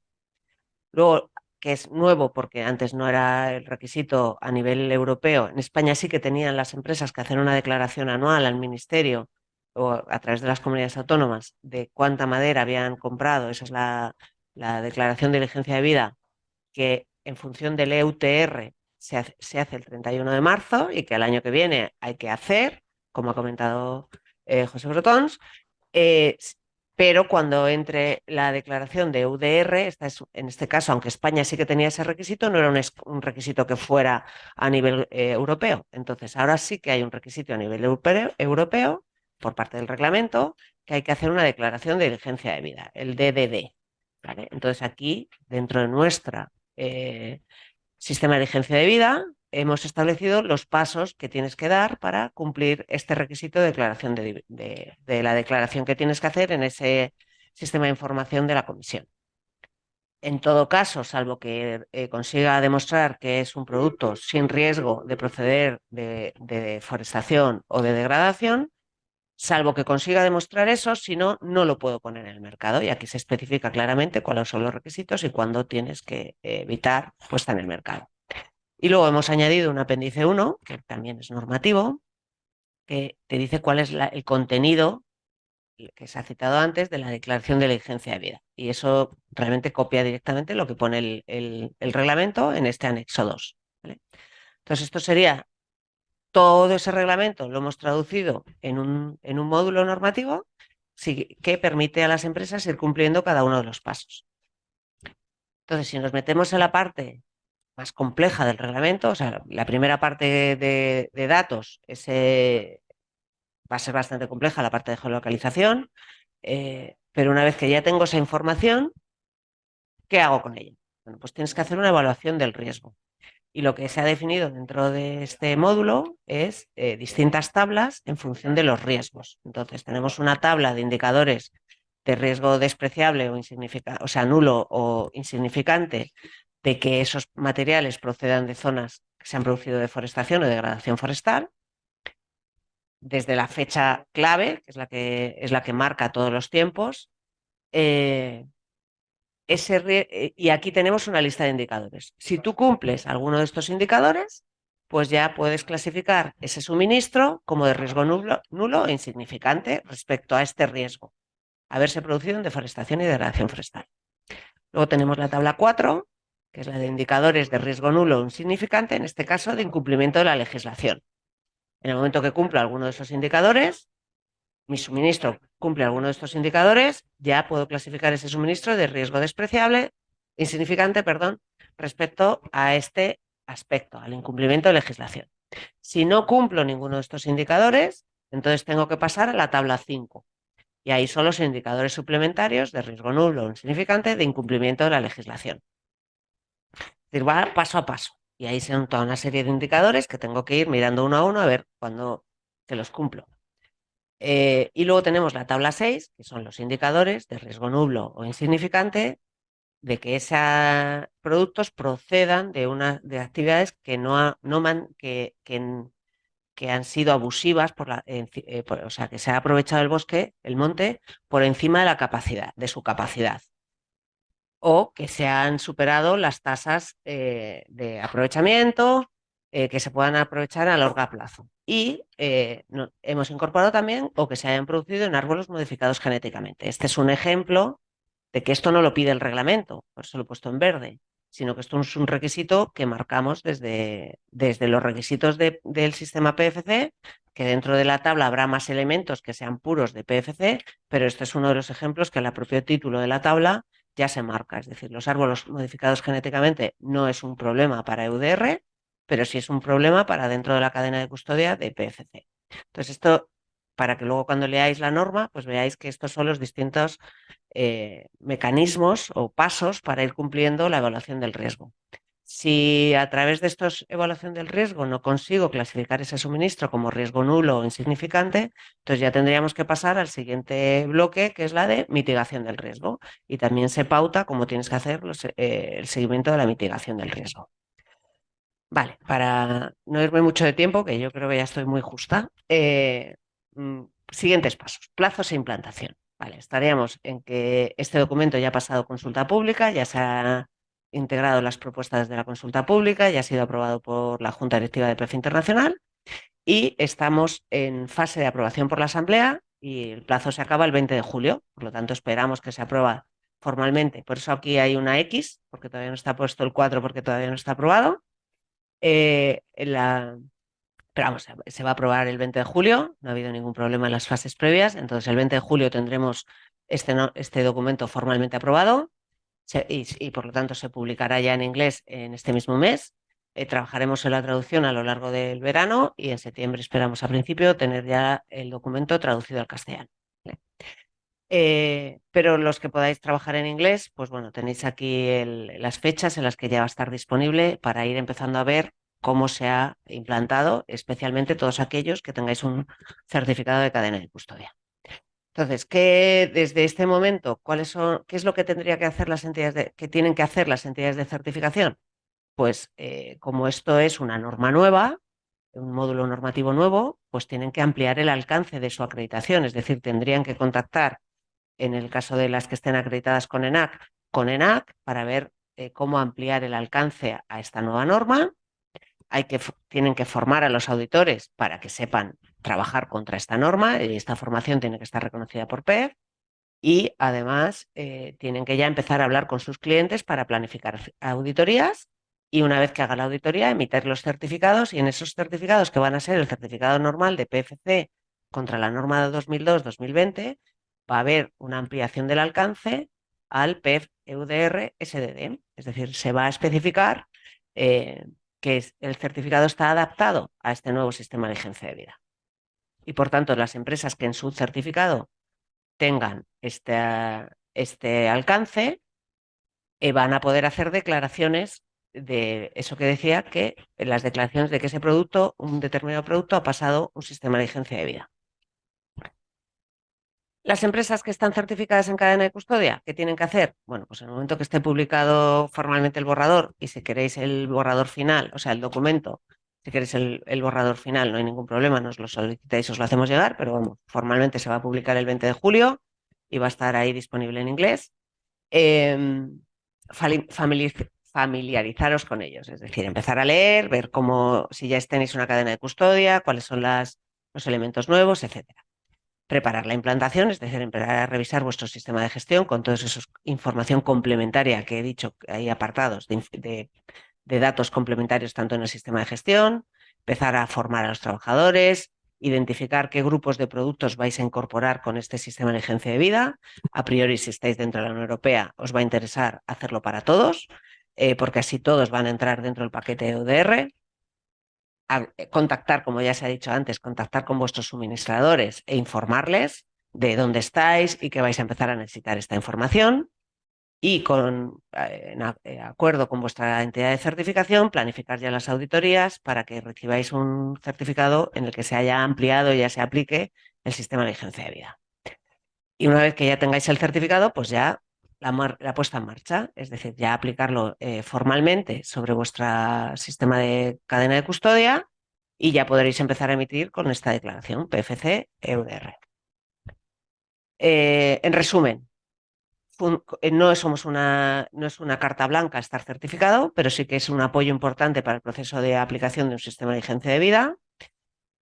Damos cumplimiento a los requisitos del artículo 9, recopilación de información, a los artículos 10 y 11 de evaluación y mitigación de riesgos del reglamento y establecemos todos los requisitos necesarios de legalidad y libres de deforestación. Y además también hemos tenido en cuenta el artículo 3 de no poner en el mercado, el artículo 4 y 5 de quejas fundamentadas, apoyos en los controles y la comunicación con proveedores y clientes y facilitar información a las autoridades, y con el artículo 8 y el 12 de establecer un sistema de diligencia de vidas, de tener reporte de información y de todos los registros.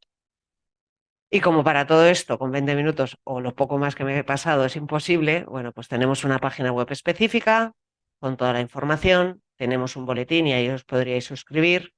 Tenemos también unas preguntas frecuentes de cómo nos hemos integrado, todos los requisitos de UDR al sistema PEF.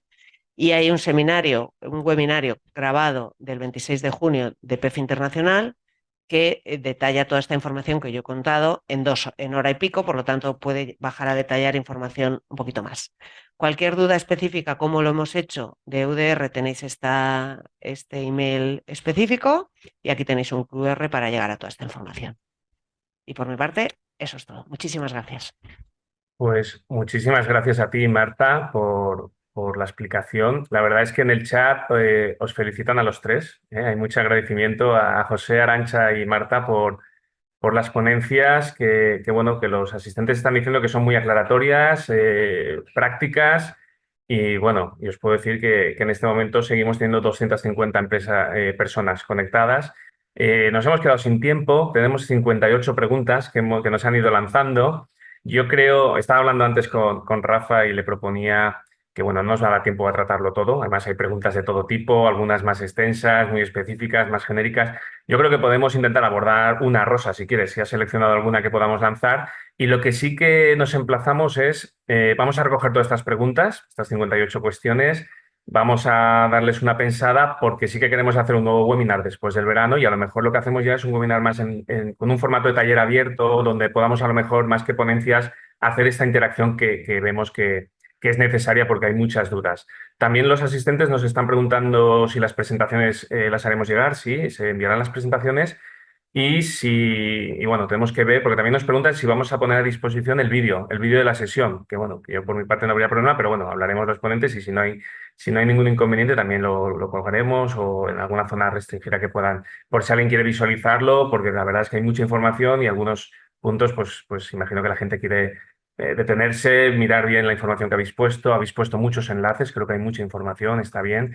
Y bueno, yo creo que el objetivo que buscábamos hoy se ha cumplido, ¿no? Que era dar una primera visión bastante enfocada, ¿no? al tema del UDR, sabiendo que de aquí a final de año pues aún van a pasar cosas y aún estamos esperando que salga la guía, que saque determinadas cosas, ¿no?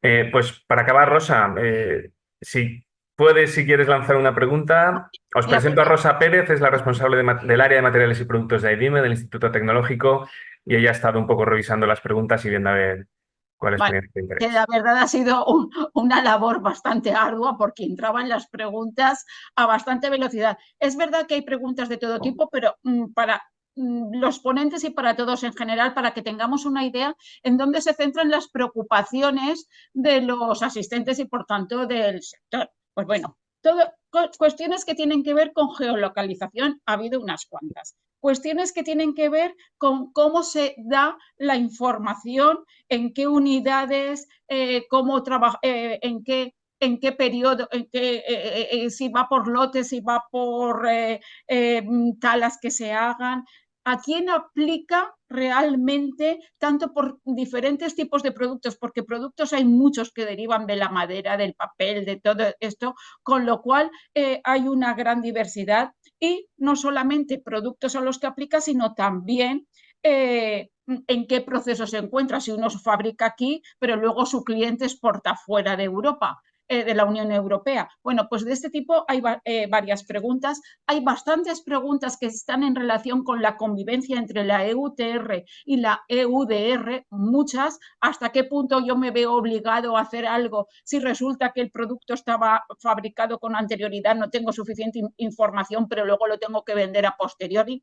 Hay varias cuestiones de este tipo. Y luego también en cuanto a la accesibilidad de la información. legalidad de los países, cuándo va a estar, si va a haber una página web que esté al alcance de todos, estos sistemas de sanciones que se han comentado también en qué van a consistir y si van a poder ser o no, que tendrán que ser públicos en un momento dado, pero aquí la cuestión es cómo, cuándo y dónde.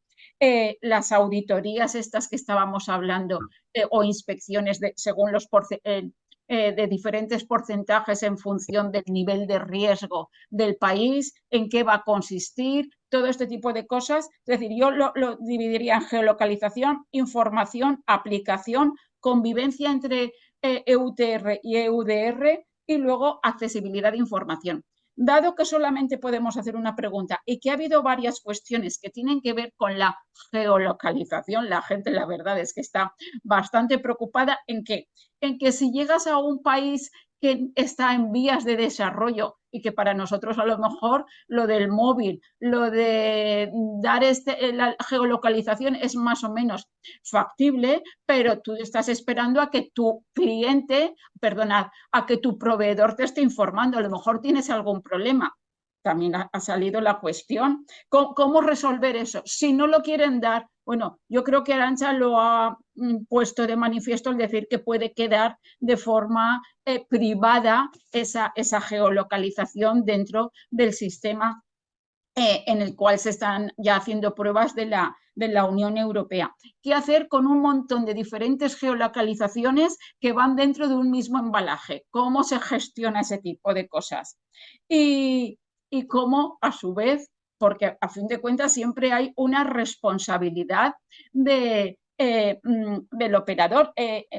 ¿Cómo se gestiona que la geolocalización que me han dado, que tiene una producción X, al final el sumatorio de lo que están produciendo sea mayor que X y que por tanto ahí haya cierta, pues bueno, que la información no sea muy veraz? Yo, si de estas 4 cosas que he podido recoger que la gente está interesada sobre la geolocalización, podemos ver, por ejemplo, qué hacer, cómo ayudar realmente a un país en vías de desarrollo, en que me den una geolocalización que se ajuste a lo que la EUDR me está exigiendo, nos está exigiendo, pues bueno, yo creo que por centrarlo todo solamente en una cuestión. Esto la verdad es que podéis, vamos, no digo, ha salido al principio, quizá con José Bretons, pero en fin, luego alguna otra compañera también puede contestar, no hace falta que sea una persona en concreto. Muchas gracias, Rosa, por la síntesis de todas las preguntas, por clasificar los tipos de preguntas. Trabajo, porque han estado muy activos los asistentes. Sí, y los ponentes han intentado, he visto que en el chat iban intentando responder alguna cosita, sí, ¿no? Pero bueno. Sí. Y cosas que se han planteado que ni digo porque luego la misma Marta ha ido contestando y aclarando cosas en su presentación que previamente habían preguntado, cosa que indica que, bueno, que los ponentes estaban al tanto de las preocupaciones del sector. Bueno, ¿qué podéis decir respecto a este tema de la geolocalización que tiene a la gente muy preocupada? Porque realmente es algo que sí que es una diferencia significativa frente a la EUTR. Pues si queréis, por un poco centralizar, ya que he sacado el tema, prioritario y antes de nada, lo he puesto antes, pero hicimos un webinar el día 18 con el Instituto Forestal Europeo, que creemos que son de los más punteros que nos pueden ayudar para resolver este tipo de cuestiones. Fue un seminario de 2 horas y media que está grabado, que os he puesto en el enlace, fue el día 18 o 19, fue el día 18. Que sí, pues el 19 fue trazabilidad de legislación, el 18 fue geolocalización, centrado en geolocalización. Entonces ahí se dan muchas herramientas, muchas formas de verificarlo y como es un tema que requiere un poco más de detalle, os encomiendo a ponerlo, está en el enlace, lo pasaré en la presentación y como digo es muy interesante ir ahí. Simplemente como una pincelada mínima, tener muy claro, puede haber 2 tipos de de forma de trabajar en los países importadores, o bien soy yo directamente quien tengo o mi empresa o conozco quiénes son las empresas que realmente están trabajando allí, son del propio grupo, sector o son propias, con lo cual la información pues dispongo de ella y el caso pues, más complejo, obviamente, que es cuando lo estamos comprando de un proveedor de allí. Ahí el trabajo con proveedores es fundamental y es fundamental el trabajo que están haciendo muchos países que, como hemos dicho, pensamos que quizás están en vías de desarrollo, pero están avanzando muchísimo, lo cual es algo que realmente yo particularmente creo que es algo fantástico del Reglamento Europeo contra la Deforestación, que ha conseguido que muchos países estén mejorando muchísimo este tipo de información. Hay proyectos en Argentina, en Perú, que están puestos que realmente facilitan todo este tipo de información sobre geolocalización. Está todo parcelado y hay muchísima información, muchísima, mucha más de la que pensamos. Se está trabajando mucho en origen. Entonces, simplemente porque creo que no hay una respuesta fácil para el problema de geolocalización. Es una condición que hay que cumplir. Sin ella no se puede importar, por lo tanto es un dato fundamental a tener en cuenta. La declaración en exceso que hemos comentado antes no es una declaración en exceso de un polígono que incluya muchas parcelas dentro, no es un solo polígono gigante, es todos los polígonos que estén dentro. O sea, una declaración en exceso es un listado de polígonos, que pueden ser cientos o miles, pero es un listado de polígonos y eso se tiene que poner en la declaración de licencia de vida, en el sistema de información, y es la única condición que permite a un producto entrar en la Unión Europea desde que está a partir del 31 de diciembre de 2024. Entonces, os encomiendo a buscar ese webinar y a intentar encontrar las respuestas un poco más allí.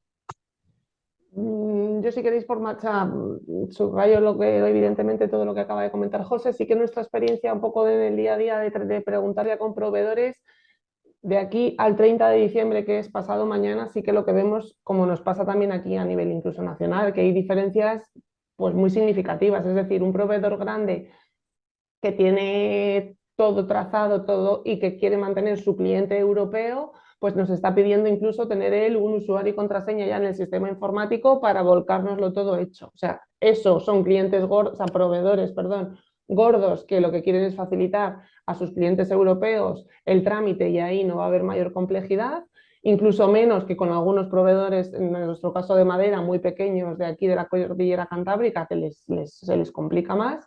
Y luego, pues igual el menudeo de proveedores pequeños, que hay que ir haciendo la labor de informarles y de que intenten entender que es que esto les aplica y que si no, la relación comercial con, me pongo en el lado de una empresa X, nos afecta, pues hay que hacérselo entender.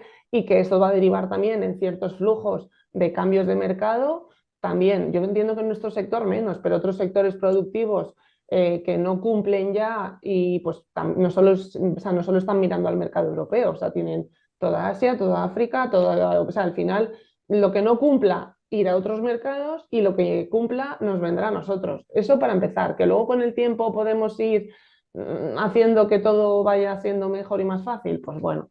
Pero a día de hoy, o sea, es trabajar con los proveedores, saber quién es capaz y también en función de lo transformado que está el producto, yo matizo muchísimo eso porque yo, trasladado a nuestro caso, cuando importo madera o pasta, pues es fácil decir, pues viene de esta empresa que tiene 30.000 hectáreas en este país y que el shape es este. Pero cuando me dicen, ¿y si importo un libro chino? Pues digo, pues deja de importar libros chinos, vamos a hacerlos aquí, porque ¿qué voy a decir? ¿Tienes que coger todas las geolocalizaciones de la madera con la que se ha hecho ese libro chino? Pues es más complicado. Entonces, en función de cada casuística, pero la clave de todo es hablar con los proveedores y ver hasta dónde son capaces y los tiempos. Muchas gracias, Arantxa y José. Si queréis, vamos a terminar porque ya son las 12, nos hemos excedido 30 minutos. Siempre pensamos que los webinars, si se hacen muy largos, la conexión online, la gente desconecta y pierde el interés, pero la verdad es que, como alguien ha escrito en el chat, pues la verdad es que seguimos teniendo más de 200 personas conectadas y bueno, eso demuestra el enorme interés que tiene el tema del UDR y la enorme calidad de los tres ponentes que hoy habéis colaborado con nosotros, que os lo agradecemos muchísimo. Yo también quiero agradecer a FEMAMA la iniciativa por poner en marcha, ¿no? Y animarnos a organizar el webinar. También felicitar a FEMAMA por el enorme poder de convocatoria que sigue teniendo, cada vez que hacemos algún acto con ellos, pues siempre las empresas de la federación responden muy bien y participan, son muy activas. Y bueno, y simplemente terminar agradeciendo también al equipo al departamento de formación y al departamento de sistemas de IDIME, que aunque no se les ve, siempre están por ahí detrás, ¿no? O bien gestionando las inscripciones de una manera excelente, o bien, pues bueno, dando el soporte informático para que todo funcione bien y hayamos podido hacer el webinar. Yo, si queréis, para despedirnos, le doy la palabra a Alejandro Bermejo como presidente de FEBAMA, si quieres decir algunas palabras de despedida, y nos emplazamos, desde luego, después del verano a recoger todas estas inquietudes y a continuar en una segunda parte. Alejandro, cuando quieras. Estás muteado. Estás silenciado, Alejandro. Ahora. Hola, ahora me oye. Sí, oye, la verdad, muy interesante. Yo creo que, vamos, los tres ponentes han sido, como he dicho antes, con el primero, muy didácticos, y esto es una cosa que está en constante evolución. Esperamos que hayamos despejado las mayores dudas posibles y, bueno, continuaremos informando, como dicen en los telediarios. Gracias a todos los que se han conectado, gracias a todos los ponentes participantes, Vicente, a IDIME, a la plataforma, a FEBAMA, pues mi más sincera enhorabuena de nuevo.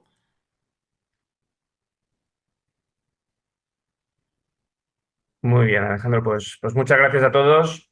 Gracias, una vez Gracias. más, y nos vemos. Pasad un buen día. Hasta Muchas luego. gracias. Muchas Buen gracias. día, gracias. Muchas gracias por la oportunidad. Adiós a todas y todos.